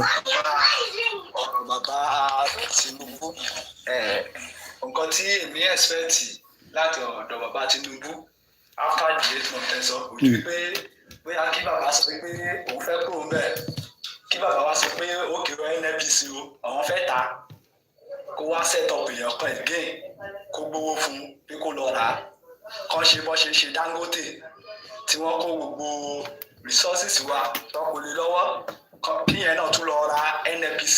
ìyàn bí àwọn èèyàn nínú. kán tún wá ṣe tán kán tún ní pé wọ́n tó fẹ́ ta CBN gan. èwo tó ní kọ́ ta CBN. tó nǹkan tí èmi ti expect mo èyí mọ̀ pé kò sí good kankan ta lè máa expect látọ̀dọ̀ bàbá Tinubu ìmọ̀ yẹn. ẹlẹ́ẹ̀kejì àwọn tó lára wa ta jọ agitate tí ẹ má bínú ẹ̀yin wa tí ó pè n tọ́ láti adjust cause ilé ò ní pẹ́ kú nísìn tí wọ́n sọ wípé wọ́n fẹ́ gba ìkó mọ́ wọn lọ́wọ́ láti ta ló fẹ́ gba ìkó mọ́ wọn something tí mo lọ́wọ́ máa aṣọ fi fún hold wọn tí on ń gbà yẹn ọ̀ dá wa lóhùn wọn ò gbọ́ ta ló fẹ́ gba ìkó mọ́ wọn lọ́wọ́. Ibo tó bẹ́ẹ̀ mo ṣe ń sọ gbogbo ẹni mo fi ń sọ Ibo tó bẹ́ẹ̀ láti ìlú ló sọ pé òun fẹ́ láti àbí kan lẹ̀. àwọn kan tẹ̀ wọ́n ní dánwò. bóyá a ti sọ pé kò yí ọ̀rọ̀ bàbá kan ẹ má bínú mọ́ ní láti flatten kìíní because battery ti ń flat so àmọ́ ní láti flatten ẹ̀ so if not. ẹ ti ẹsẹ̀ kan síbì kan ẹ tó wá ń yọ ẹsẹ̀ padà ibẹ̀ ọmọ wa ní ẹ̀yà gbàgbìtì. ó ti wà ń bẹ̀ nísìnyí ọmọ wa ti wà ń bẹ̀ nísìnyí so kí o gbọ́ ọmọ manager. ẹjọ́ kí ni the same amount lajọ ń ra abọ́ ráìsì nsìn the same amount lajọ ń ra petrol so gbogbo nǹkan tá a rà sí títí wọn ò yàtọ̀ títí èmi náà ò yàtọ̀ oye kan lajọ ń rà wọ́n lè lówó jù mí lọ́dọ̀ wọn máa fi rà bọ́ àjọ ń jẹ wòtòwòtò yẹn ní ọ̀nà kò sí ọ̀nà kankan tó dáa mo mọ̀ pé àjọ ń gba ojú ọ̀nà tí ò dáa nísìn so àjọ wà ń bẹ̀ ni but kó yé wọn dáadáa ẹni tí ò bá tí ì ṣetán kó má darapọ̀ mọ́ sọ pé òun agitate fún anything tí ò bá tí ì ṣetán ìṣe bí kan máa sọ pé wọn agitate kan tó wá máa sọ pé ọmọ jẹ́ ká gbárùkù ti ọmọ wa kò sí nǹkan tó ń jẹ́ bẹ́ẹ̀ no going back ní ọ̀rọ̀ agitators no going back ní ọ̀rọ̀ mi ò fẹ́ sà. ẹ ṣé gan ni bàbá wa Martins mo kí gbogbo alẹ́ nǹkan sí i ṣe rí ẹ jẹ́ n kọ́kọ́ lọ sọ́dọ̀ brother mi Temi ọtí ń pè látẹ̀ nǹkan ẹ má bínú ẹ tẹ́ wà lórí Facebook ẹ̀kọ́ tí bá charge iPad yẹn ó máa disconnect náà ni at some point so ẹ máa láti accept tẹ́ bá fẹ́ máa rójú mi dáadáa ẹ lè lọ sí other platform mo kí gbogbo ẹ̀yin olólùfẹ́ wa Koiki Media náà la ṣe wà lórí ètò ẹgbọ́n sókè alàgbà tó ń pè wá. mo kí ẹ̀gbọ́n mi Koiki ẹ̀kálẹ̀ gbogbo lé. ilẹ̀ máa ti ṣú lóòótọ́ kábíyèsí ti fẹ́ ṣe 3 hours lágbára ilẹ̀ gan ti ṣú báyìí ó yá ẹgbọ́n sókè. Tonight, I want to kind of educate our people as to kini deal pẹ̀lú gangan. Because I don't think a lot of our generations understand the source of all this problem. One, we are fighting identity theft. Hey, identity theft. We are fighting identity theft. Now, ní generation tiwa, a pera wa ní Yorùbá. Yorùbá la pera wa as at this generation táwa wà. Historically, we were known for other names. And ilẹ̀ Yorùbá yẹn nìkan kọ́ ni àti látẹ̀dó. But as at this current timeline, ilẹ̀ Yorùbá ni abára wa àdẹ̀pẹ̀ra wa ní Yorùbá. Now, kí ni mo mean by identity theft? Àwọn ṣẹ́rí gbogbo rògbòdìyàn tẹ́ ẹ̀ ń rí tó ń ṣẹlẹ̀ ní Palestine àti Israel. Ẹ má rò bí a kò tàbá wa o. Àwa torí tiwa gangan lẹ ṣe ń rí gbogbo rògbòdìyàn tó ń ṣẹlẹ̀ yẹn. Ọdẹ kọ sí Bible ọ ní when there will be wars and rumors of war when the Son of Man is about to return. Return tó ń wí yìí pé the Christ mind àti ńlájú àti ń jí ọpọlọ wa iye wa ti ń sọ ohun tó fi wá sí àti ń jí nínú ẹ̀. Now kí ni mo fẹ́ fàyọ nípa correlation Palestinian àti àwa Yorùbá? England wọ́n declare Palestinian portion of land of Palestinian as a gift for the Jewish people tó wà ní Europe. Because the Jewish control the central bank on loan England ní World War. So ó dà pé England ò lè san gbèsè yẹn padà but England ní ọmọ ogun jagunjagun làwọn. So England wá declare pé kí gbogbo àwọn Jewish community tó wà ní Europe kó lọ settle sí ilẹ̀ tó wà ní Palestine ní ó fi di ẹni tó ń pera wọn ní Jews àbí Israelites. There was no such thing as that in that region many years ago. Now, kí ni correlation tìyẹn pẹ̀lú àwa? Fúlàní ló ń darí Nigeria. And Gbogbo wa dẹ̀ mọ̀ pé Fulani was never part of the so-called geographical map of Nigeria. It was Yoruba, Hausa, and Igbo. And we were separated by the rivers. Now, colonizer, wọ́n ti rí pé kò sí nínú àwa ẹ̀yà mẹ́tẹ̀ẹ̀ta tó máa gbọ́ sí àwọn lẹ́nu torí nígbà tó gbéjà wọn wá aláàṣẹrú àjà fìtìfìtì especially Yorùbá agbọ́n kò sí bó ṣe fẹ́ parọ́ àbí àṣemáṣe wọn tá máa gbà. Kí ni wọ́n wá ṣe? Wọ́n pàpọ̀ pọ̀ pẹ̀lú àwọn ọba kọ̀ọ̀kan wa. Wọ́n tà wá pé ó dáa kàkà káwọn kú ńkọ́ àwọn kúkú fi àwa ọmọ Yorùbá àwọn á fi ṣẹrú pẹ̀lú ilẹ̀ wa. Ní ìjà tá ń jà dèní lẹ́nu. Now, kí n wá fast forward there sí the present time tá wà yìí nsìn. What you are watching with Tinubu, ọkàn fi Tinubu manage anger yín ni o. Tinubu is just managing the tempo and anger of the Yoruba people. Because ó yẹ kó ti escalate. Bọ́dẹ̀ ṣe ní consecutive times náà nìyẹn ẹ wáyé Abiola náà.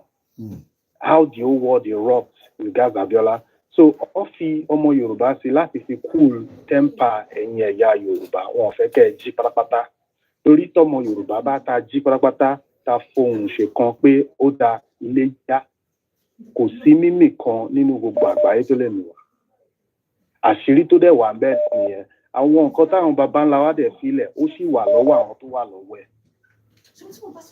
Àyè ìjà yẹn ò tí kàn wọ́n ni. Because ó máa kanlé á kan ará àta á kan ara lé. So ọ̀rọ̀ Mr. Tinubu, they are just working for the empire. That's all it is. And it is in plain sight. They try to make him his war against Niger. Oshoju Boboa. So that they can wipe off his corruption in America. They will only put someone who is going to do their bidding in power to manage the entity called Nigeria. I am not Nigerian. I am what is called Omo Oluwabi, Omo Yoruba. I do not identify as Nigeria. Nigeria is an entity. And Tabangbo Kinilongpe entity. Entity is a business corporation. And we, Omo Yoruba, Omo Alade, we are being traded as stocks. Belulewa, everything. Now, Central Bank, it's owned by who they call Rothschild. All the central banks in the world is controlled by them. And this central bank, they are also called entity. It's not controlled by the government of your country. It dictates what it wants. Your country borrows money from that corporation. Kí ni mo fẹ́ fààyàn ńbẹ̀? Wọ́n wá tún mú ọmọ Fúlàní, wọ́n fi champion historical person tá a mọ̀ pé ó ní wọ́n pè ní the richest man in Africa then, which is Mensa Musa. So for our own historical timeline, ta ló wá fún ní title yẹn, ó gbé fún Dangote. The same empire, they empower him to use the corporation called Central Bank that was created in your country, looting your country. They use him as the forefront to gain the resources of your country and control the resources of your country. So you are being enslaved by the same empire that you think gave you independence but never did. So how do we get out of this mess? First, we have to renounce the so-called entity Nigeria. We don't need the governors of each state to do that for us. The people's voice supersedes the governor's voice. Because after all, with their fake democracy government that they put into a system for us, we can still use it against them by denouncing each governor of each state. How do we do that? We have to go through our old ways, go to our Obas. Now, we know we are fighting roadblocks. No Oba is speaking up for the people anymore. Well, as far as I'm concerned, he wants to hear the cries of the people. All I know is they are colluding and going to Abuja to answer to the same entity that is incorporating and enslaving Yoruba and the entire Nigerian people. Mori ìjà tí kí ló ṣe ń pè àwọn ọmọ Igbo ń jà what's the name of their lead tó wà ní abroad in Austria. Now, I don't know what kind of allegiance he is signed to. He is carrying the same flag which is terrorizing.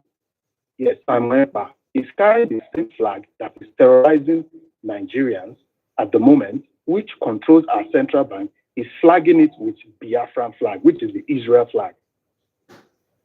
And Israel, at the same time, is committing heinous international criminal acts in Palestine, killing women, children, genocide happening in real time. Now, allegiance don't lost signing here. Perhaps he might have a good conscience to want to free his people, but not knowing his alignment might be wrong. I'm not saying the people that call themselves the Israelites are bad people, but the entity that calls itself government, as at this point, is a criminal government. And they are committing genocide supported by England and America. They are supplying the bomb to bomb innocent children. Now, Netanyahu to be president, in 2019, this is in public domain. He supported Hamas himself. He financed Hamas himself. That Hamas is a corporation that they have to keep going because they needed him to do, or I say him, the entity body called Hamas. They needed them to do what they did on October 7th to give them the reason to go and claim the entire land of Palestine. So you are watching ethnic cleansing happening. So Tori Awon Ile wa Sherun Koba and Lori Letiwa. Or let me say they are leaving it to the last minute. They have given that bidding to the Fulanis because they are closer in skin to us. So all assigned project the ethnic cleansing of Yoruba and Igbo people to the Fulani people to do their bidding.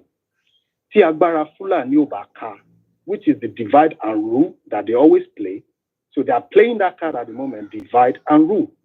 So tagbara Fulani Obaka, if it apak parawade, toroba dojuja, takoju sirawa. If it obaku, you now see them coming in full force. That is why recolonizing physically. But they are doing it through those that are called gatekeepers at the moment, which are your Tinubus, your entire governors. Why do you see them flying over to Europe every now and then? Say, our lower special buying. It's only because they are doing the bidding of the colonizer. Once they stop doing that bidding, you will see them being tried in places like ICC. Your person like Tinubu will be taken back to America to answer to the crime he has committed. But at the moment, he's still doing their bidding indirectly. Ask me how. At the moment, he's still borrowing loans. And me, I have problem with these loans. This loan is something we are not going to be able to pay back.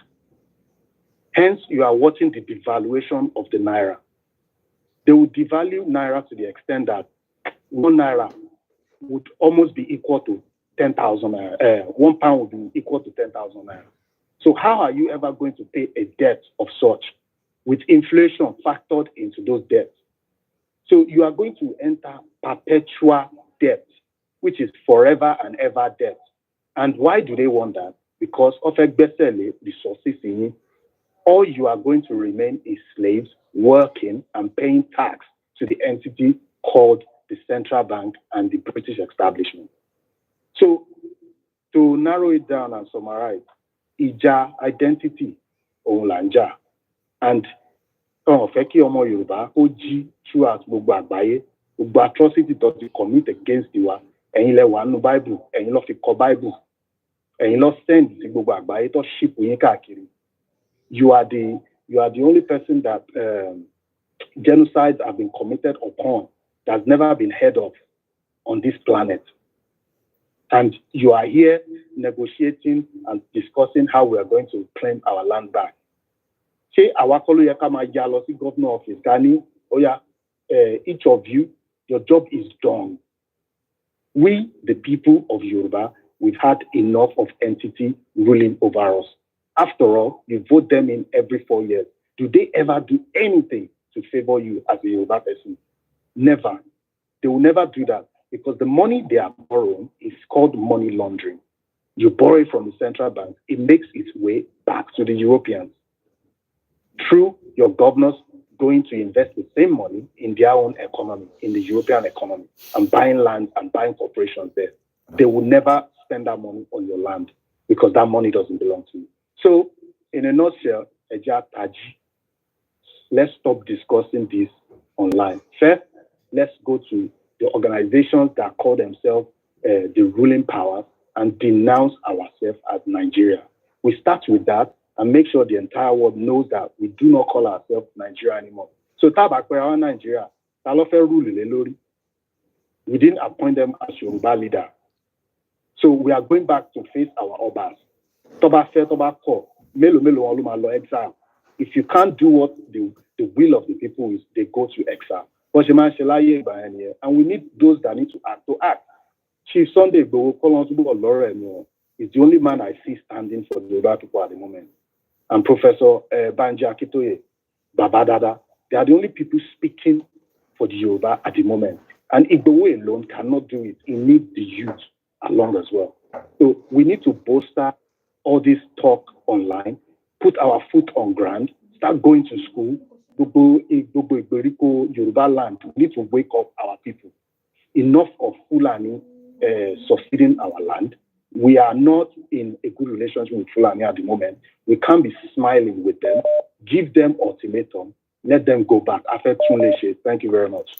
Wow, that is a very, very powerful one from a brother here. Let's go straight to the next caller. Hello, mute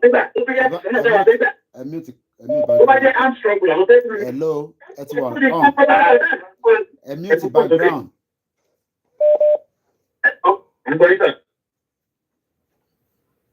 Hello, caller. Hello. Mute it, I think, but one in late. Hello.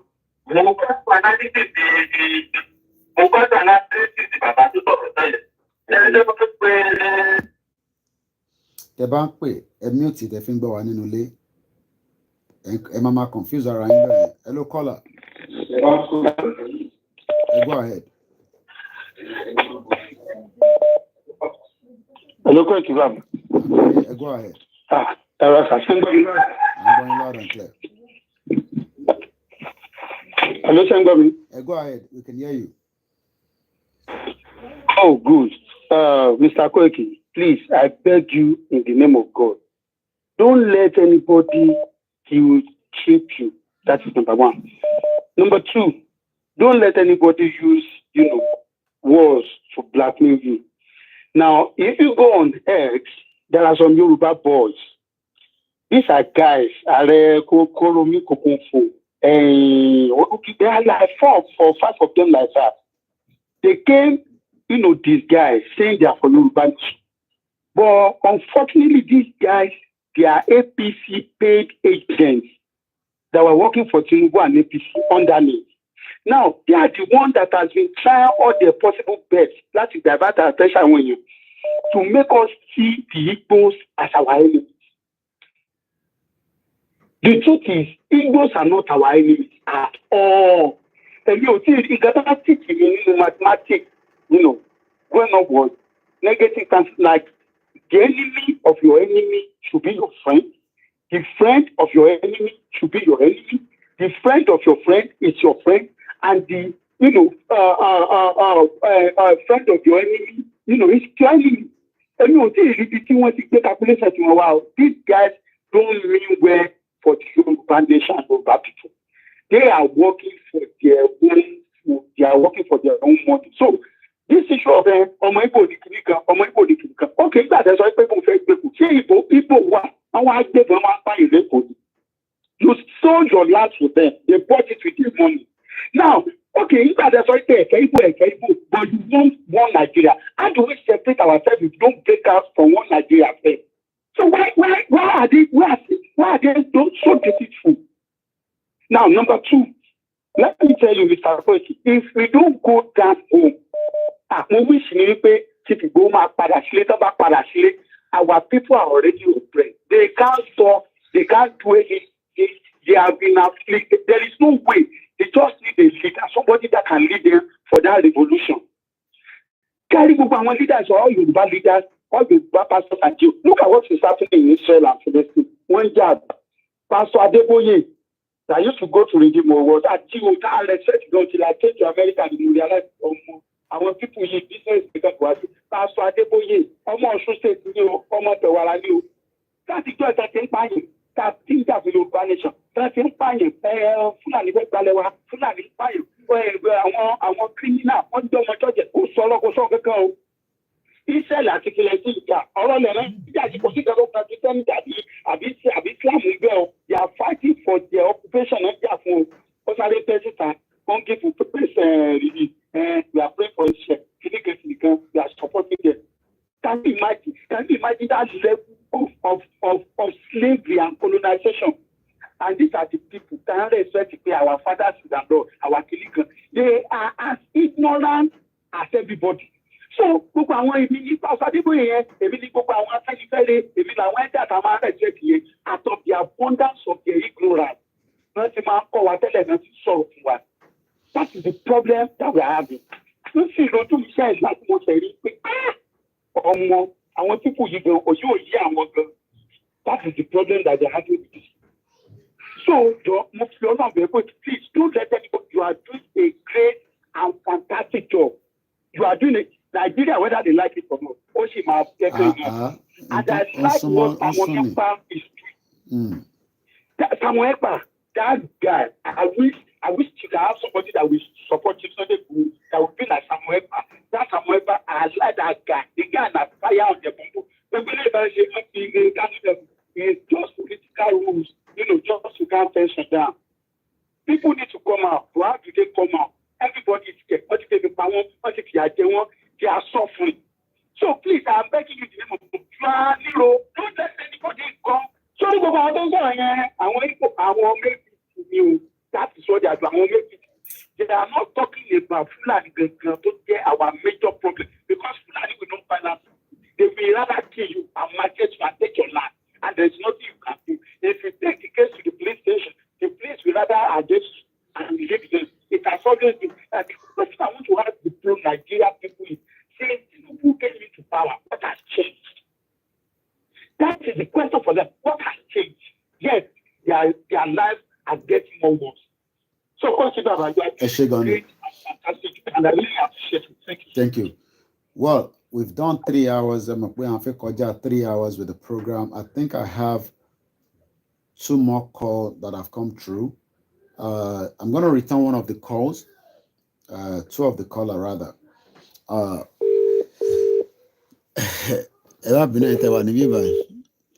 Charge the device here. Let's see if this caller is still on the other side watching us.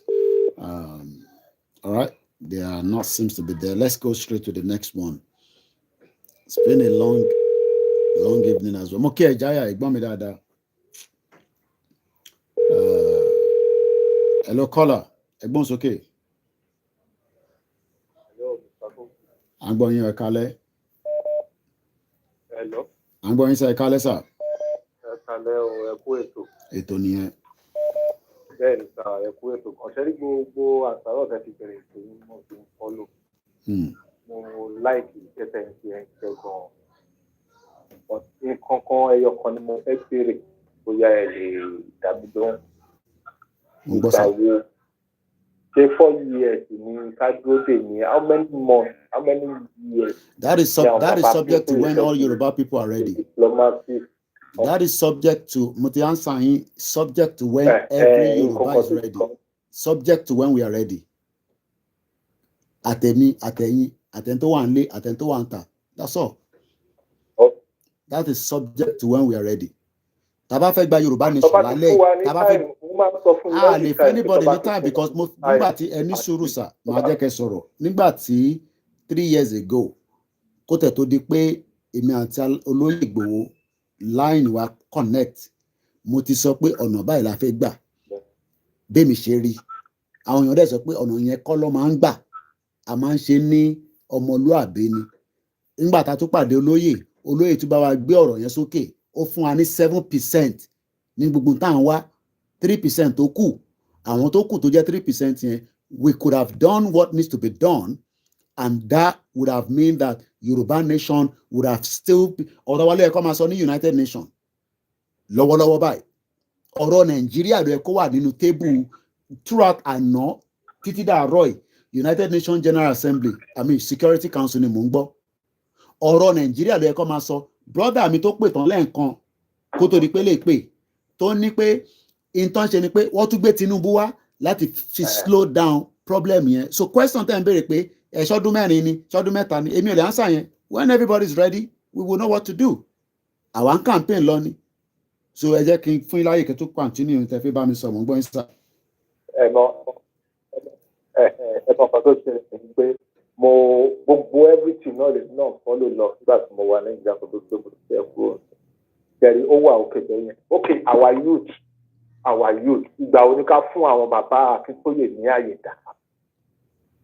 In what way? Bàbá our youth ìgbà wo ni ká fún àwọn bàbá ní àyè dá. In what àyè dàbí ti báwo ẹni sùúrù ẹni àyè fún kí ni kò tí understand. Àwọn bàbá náà wọ́n fẹ́ lo diplomat ṣiṣẹ́ tù ìpín gba Yorùbá nation fún wa. Diplomat yẹn ìgbà wo ni ká fún wọn láyè dà kan lo diplomat yẹn dà. Torí àmọ̀ pé diplomat yẹn ò lè wọ́ọ̀kì yẹn. Bọ́ọ̀ bá ti pa politician bíi 10 sí 20. Ẹni sùúrù ọ̀rọ̀ pé ẹni sùúrù àwọn ṣe violent lórí bíbá gbogbo ẹnu pé ọ̀pá politician ẹni tó bá fẹ́ pa politician lè lọ àwọn ọ̀sán yẹn ní bíbá. Tí àsìkò bá tó àti ọmọ apá politician nù àbá nípa politician nù tásìkò bá tó kò yẹ yín nísìn gbogbo wa máa mọ tó yẹ ká ṣe ẹ ní láti ṣe máa wá sórí social media ká máa ní erígbà tá a bá pa politician lè fẹ́ pa a ní láti pa politician tá a bá mọ tó yẹ ká ṣe lálẹ́ Yorùbá nation máa jáde ẹni bàbá Akíntóyè ò ní sọ gbogbo tèmi ń sọ ẹ má expect bàbá kó jáde kó máa sọ̀rọ̀ èmi ń sọ̀rọ̀ as an independent media ni èyí tèmi dẹ́ sọ kò sẹ́ni kankan tó lè mú mi sí fact ni mo sọ fún yín ìyàwó sọ pé violent là ń ṣe ní bíbà but everybody tó bá ní làákàyè tó ní ọgbọ́n inú tí a dẹ̀ ń sọ fún pé ìrìn àjò yìí o ìrìn àjò tí kò lọ́jọ́ ni but tá a bá fà jẹ́ kí ọjọ́ yẹn kó súnmọ́ ṣèbí wọ́n ti ní mo sọ̀rọ̀ tutututututu ṣèbí nǹkan tó sọ nìyẹn àbí so mo dẹ̀ sọ̀rọ̀ tutututu mọ́ nísìn nígbà tí mo sọ fún wa pé a má ṣe election ká stop election tó bá yẹ pa ti stop election yẹn ni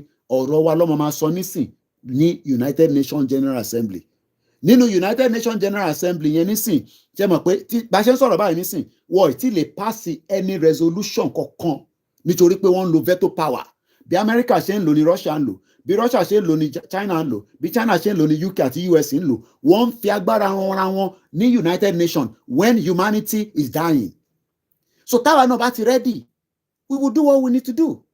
Bí àṣà mọ́mí mi ṣe sọ ní bíbá ìyá mi mọ́jí wọ́n ní when you people are ready you will come out when you come out Baba Akíntóyè will not tell you not to act. Baba Akíntóyè máa sọ pé diplomacy ni which is the right thing to say you want Baba Akíntóyè to come out and be telling you ẹ máa dàrú ni. Ṣé àwọn Baba Akíntóyè náà nígbà tí wọ́n ẹ lọ bí bàbá yẹn máa ń sọ nígbà tí wọ́n kọ́ ni wọ́n ṣe gbogbo ọ̀nà wẹ̀tẹ̀ àbí nǹkan kan ṣé nígbà yẹn ta ló sọ fún àwọn Baba Akíntóyè pé kọ́ máa ṣe wẹ̀tẹ̀ ẹ ti understand nísìn so ẹ má yẹ ká máa wá fún lára wa tá a bá ti wá gbogbo pé a máa pààyàn yẹn ní láti sọ gbogbo yẹn ìtẹ bá fẹ́ ṣe lẹ́yìn fúnra ara yín ẹ lè ṣe mò ń gbọ́ yín. àbọ̀rọ̀ la máa sọ fún ọmọlúwàbí. so a ní láti máa wá fi gbogbo a máa ṣe kinní kan mọ́ a nídìí yẹn a ti sọ yẹn ní 3 years ago nígbà tá a bá bọ́ sórí M1 everybody go know wetin go happen tí ì bọ́ sórí M1 a ṣe wà lórí A40 lọ́wọ́lọ́wọ́ traffic dẹ̀ wà lórí A40 àdẹ̀bùgbà tí traffic yẹn máa tán so ìyẹn kan wá kí lẹ fẹ́ lọ pa politician ní láti pa politician tàbá réyàn 1 million tó bá jáde sójú títì nísìn gbogbo táwọn sọ yóò máa lójútùú bẹ́ẹ̀ tí fẹ́ jáde because ebi ò tí ì pa yín èbí mi ti jẹ iṣu tí mo jẹ nísìn ló ṣì wà níkùn mi wọ́n tún bẹ̀ mí pé kí wọ́n jẹ talẹ́ nísìn mo tún ní kọ́ ṣe sùúrù díẹ̀ so ebi ò tí ì pa gbogbo wa tébi bá pa wá àyà sí títì ẹ mute Tinúlé ẹ̀gbọ́n mi Kọ́ládé, ẹ mute Tinúlé tẹ́ fi ń gbọ́ mi, ẹ̀yin lẹ́ ń confuse ara yín. Ẹ ń gbọ́ Tinúlé, ẹ tún gbọ́ ti orí phone, ẹ gbọ́dọ̀ mute Tinúlé tẹ́ bá ti ń pè wá. Èmi náà wo ra mi báyìí, mo mute. So when you're calling, ẹ bá wa mute Tinúlé. That's the only way we can hear you. So ó dà ń pẹ́ ẹnìkan náà dẹ̀ ní the last person jẹ́ ń pè Mr. Razak Tabashiwara. Àìtí ready as far as I'm concerned. Kí ni ẹ̀gbọ́n mi market master sọ wọ́n ní the Yoruba people never wanted to be in Nigeria, contraction, and we still don't want it. We don't want to be in Nigeria, but yet we are fi sentiment sí. Gbogbo wa là ń fi sentiment sí. Ẹ̀ ń fi sentiment Tinubu. Kí ni kàn wá pẹ̀lú ọ̀rọ̀ Tinubu? Ti test the ground gan sef. Àgbẹ̀ gbọ́dọ̀ test the ground Tinubu fúnra rẹ̀ gan sef. Who is Tinubu? A gbọ́dọ̀ test the ground. Ọ̀run yabọ̀ ni. So, but the problem is, ẹ fẹ́ mú gbogbo ẹ̀ papọ̀. Àwa kan náà la fi bá àwọn Biafra, a fi bá wọn jà. Àwa kan náà la fi kúrò ní Nàìjíríà. Àwa kan náà la fi fẹ́ dúró sínú Nàìjíríà. What do we want? Kí la fẹ́ gangan? And if not, I'm a di Yoruba political analyst. Interfere ká máa ṣe nìyẹn. There's nothing wrong in that. A máa fún yín ní gbogbo tips in tó ń ṣẹlẹ̀. Wọ́n pààyàn. Nísìn mo ti rí àwọn mídíà mi tó ti ń fún mi ní signal of ṣe program fún ìwé eléré. Gọ́vnà ń gba 500 million naira. Àárí kankan ṣe sí. Tó bá jẹ́ pé a serious ni, ẹnu ọ̀nà gọ́vnà ní gbogbo máa lọ dúró sí. Mọ́tò kankan jáde nínú bẹ̀, mọ́tò kankan wọlé. In tó bá fẹ́ ṣẹlẹ̀ ní kó ṣẹlẹ̀. But ẹ̀ ń wẹ́n tó máa fi gbogbo ẹnu sọ̀rọ̀ àbí? So that kẹ́lẹ̀ máa cut ibẹ̀ yẹn, ìyẹn lẹ fẹ́ máa cut. Ẹ fẹ́ kémi máa sọ̀rọ̀, kẹ́ máa cut ìyẹn lẹ́ ń wá àbí? Ẹ máa dúró. Mo sọ fún yín pé tẹ́yìn bá ti ṣe tán 72 hours, èmi àti yín lájọ máa wà nísàlẹ̀. It's as simple as that. But the question is, what everybody wants is, ẹ̀ ń wẹ́n tó máa fi sweet talk. Èmi ò dẹ̀ ní sweet talk mo fi fún anybody. Because I have put myself in the line of duty. And mo mọ tí mo gbé dání. Èmi mọ tẹ́nibọ̀dì gbé dání. Ìntí mi gbé dání nìkan lè mímọ̀. Ìntí bàbá kí tó gbé dání mo mọ̀. Ìntí gbòó gbé dání mo mọ̀. But àwọn méjèèjì yẹn ó ní bí a ṣe máa ṣe. You want Baba Akintoye to be coming out and be saying, Baba Akintoye kó wá ṣe live video. Ẹ̀yin kò mọ Yorùbá yẹ bọ́ sí títì. Àbí bẹ́ẹ̀ kọ́. Ẹ̀ńdúró kí gbòó wá sọ pé ká bọ́ sí títì. Gbogbo wa ni Gbòó, gbogbo wa ni Baba Akintoye. Nígbà tó bá ń rúgbó, àwọn tó jẹ́ kó máa ṣe diplomacy a máa pariwo diplomacy. Àwọn tí kò yẹ ká ṣe diplomacy a máa báṣẹ́ lọ. And if that is not the case, then a máa ṣe political analysis tá à ń ṣe lọ́wọ́lọ́wọ́, which is the Yoruba nation. A máa ṣàlàyé fúnra wa. But for me, nobody can change the narrative. Bafẹ́ bakọ̀. We can put a stop to it through pressure cooker with negotiation. Nobody's coming anywhere. The West is not ready to allow Nigeria to be dismantled. So, ẹni tó send the message sí wa àìdè pé mo fẹ́ lọ ka message yẹn lẹ́ẹ̀kan tá a ṣe analysis ẹ̀ bọ́dọ̀ wà. Ó ti refreshing mọ̀ pé so ẹni tí ó send message yẹn kákọ̀ tún sáré brief ẹ̀ àti sọ̀rọ̀ púpọ̀ lórí ti Biafra yẹn, so I'm going to move swiftly. Ó ní àwa Yorùbá, with Yorubas who are benefiting from Nigeria holding the Yoruba nation hostage, the Biafra are well planned on all fronts. Biafra are even boldly laying claim to 1/4 of Ondo State and half of Kogi State. Gbogbo yẹn can be resolved. Tó bá yẹ pé lótìtọ́ ni, there's no doubt about it. Shame on all of us, 60 million. Same shame has started just as during the slave trade. It took the morals of the white, Oyinbo people, like Kimando language, buying the slaves to stop slave trade. Biafra has stated when independent, all Nigerian citizens living in Biafra will be granted automatic citizenship. One Yoruba will not do that. So I don't see any problem in that. Then lórí Tinubu, wọ́n ní Aláàfin sọ pé Tinubu where to be the president. ó máa dàbí President de Klerk of South Africa láti dismantle the problem that is called Nigeria. Ìyẹn rẹ̀ la fi ṣàkọlé ètò. Ṣé Tinubu lè dismantle Nigeria? I don't think we were able to see a resolution to that. So I don't think everybody agreed that Tinubu will dismantle Nigeria. Mo rò pé èèyàn kan sọ pé Tinubu lè dismantle Nigeria. N tí mo kàn gbọ́ ni pé kò lè ṣe. Bí àwọn kan wá lè sọ pé ó lè ṣe, I will leave that to you. You know, gbogbo àná làjọ ń wo calm down by. Then the same thing pé Ọọ̀ni of Ife Ọ̀jájá the second kábíyèsí wọ́n ní kí Tinubu set up the dismantle of Nigeria, a 18-month plan. This is just somebody giving his own advice, so it's not literally coming from Yoruba Nation, you know, leaders or whatever. You can also send the list as an email.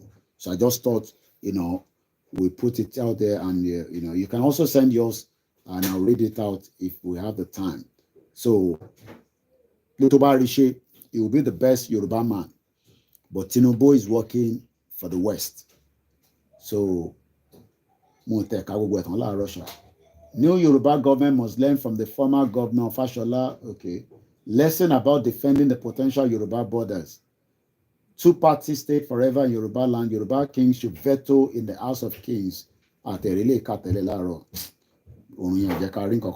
So anyway, I got to go now because it's 3 hours and I've gone past, you know, my normal time. When you see us, you see us again. Thank you so much, everyone that have joined the program throughout. I think we should play the anthem. So, what do you want? Well, I'm going to finish in a minute, okay? Bye-bye, please. So I'm going to play anthem, Kade Maloli, so Kale Pari Etoyi. Ọlọ́run ni mo ti wẹ̀ fún ẹ o. Gbogbo nǹkan tó náà fún bàbá mi láì kò fún bàbá mi ò tí ì yọ̀ǹda mẹ́sàn-án fún mi ń bẹ̀ ó kọ̀ mí ju ti bàbá mi lọ. Gbogbo àti bọ́lá mo dọ́ sí mo bàbá mi ojúmọ̀ ní mọ́ kọ́mọ́ dàkọ̀ mi ń bè kan àyídà kẹ́ sọ́n dáadáa tàbí kẹ́ sọ́n burúkú ẹ̀ sàásọ̀ kan omi lọ́lọ́run fún bí n bá sì kú ẹ̀ lè gbà sí mi sí. Bó ṣe jẹ́ nìyẹn ó yá Tinubu wọn náà gbóhùn sókè. Wọ́n sọ̀rọ̀ bí ọ̀rọ̀ epo àwọn á di 200 á di bàbá ẹ fọkàn balẹ̀ á máa gbé wálẹ̀. Ẹ lọ fọkàn balẹ̀, ẹ lọ fọkàn balẹ̀, ẹ lọ fọkàn balẹ̀. Wọ́n ti ní kẹ́ fọkàn balẹ̀ sọ ẹ fọkàn balẹ̀ ó yá ilé náà. Wọ́n ní pé ènìyàn ṣe bí Ọlọ́run ọba, wọ́n ní kò lè pọ̀ sí i, àmọ́ wẹ́rẹ́wẹ́rẹ́ bàbá bá mi fún. Wọ́n ní bí ó sì àwọn ìpè kò lè pọ̀ sí i, ọ̀rọ̀ òṣì wẹ́rẹ́wẹ́rẹ́ o bàbá bá mi fún. Wọ́n ní kò sáyé lọ ó wáyé fún mi lọ ọgbọ́n bọ́lẹ̀ lọ́jọ́ bọ́lẹ̀ mi bẹ́ẹ̀ lẹ́nu lórúkọ rẹ̀ ó wáyé fún. Wọ́n ní pé ènìyàn ṣe bí Ọlọ́run ọba, wọ́n ní kò lè pọ̀ sí i, àmọ́ wẹ́rẹ́wẹ́rẹ́ bàbá bá mi sùn. Wọ́n ní bí ó sì àwọn ìpè kò lè pọ̀ sí i, ọ̀rọ̀ òṣì wẹ́rẹ́wẹ́rẹ́ o bàbá bá mi sùn. Wọ́n ní kò sáyé lọ ó wáyé fún mi lọ. Ọlọ́run bá dúró ti olóyè Ìgbòho kọ́lọ́run wà pẹ̀lú ẹ̀. And on that note, àníri jù bẹ́ẹ̀ lọ lórí ètò tiwa. Ó tún di ìgbà tá a bá tún rí Koiki Media. Enjoy the rest of the day. Mo kí yín gbogbo yín, mo kí ọmọdé, mo kí àgbàlagbà, mo kí gbogbo ẹ̀yin tẹ́ darapọ̀ mọ́ wa. It is AY King, mo kí ẹ ń bẹ̀, mo kí gbogbo àwọn Koiki Media team, mo kí ẹ̀yin grandma, gbogbo ẹ̀yin olólùfẹ́ wa. Ẹ tún wò náà, ẹ bá wa pín sí ibi tó yẹ kó pín sí. Mo kí gbogbo ẹ̀yin platforms káàkiri. Koiki Media, bringing the world closer to your doorstep. Oran Ayọ̀lá máa sùn. Bye for now. Ọba Elédùmarè á wà pẹ̀lú wa. What God cannot do does not exist. Yoruba nation, inshallah. Yoruba nation, Ashedumare. Yoruba nation, in Jesus' name. And on that note, bye for now. Dismantle, Muriembe, Mukia to Bimilomo, Mukia Bakinto Ilen Konsi, Ati.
iṣẹ́ tá gbé dání, it takes a lot of sùúrù. Kọ́lọ́n túbọ̀ fún mi ní sùúrù díẹ̀. Ẹ ṣé gan ni gbogbo wa. Orí àwọn ẹ̀la máa sùn. Thank you so much, all our listeners on the Twitter space. We appreciate you as well. And on that note, a very, very good night. Bye for now.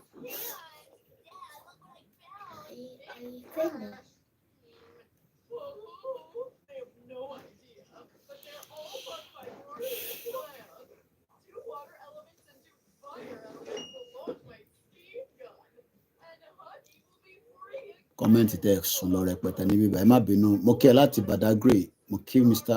Iyami Idris Abimbola, Kasale Abiodun, mo kí Isa, Shamsude, mo kí Mr. Adekunle Junior, Mr. Gbenga, mo kí gbogbo yín. Ẹ má bínú pé late, mo ṣe ń rí àwọn kọ́mẹ́ǹtì ẹ̀ ní.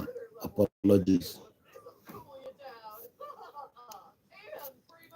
Mo kí grandma, èèyàn kan béèrè pé irú fáyà wo lélẹ̀? Fáyà tó ń jó wọn Nàìjíríà ni. Fáyà tó ń jó wọn Nàìjíríà ni mo gbé síbẹ̀. So thank you so much everyone. Ó dàárọ̀. Bye for now.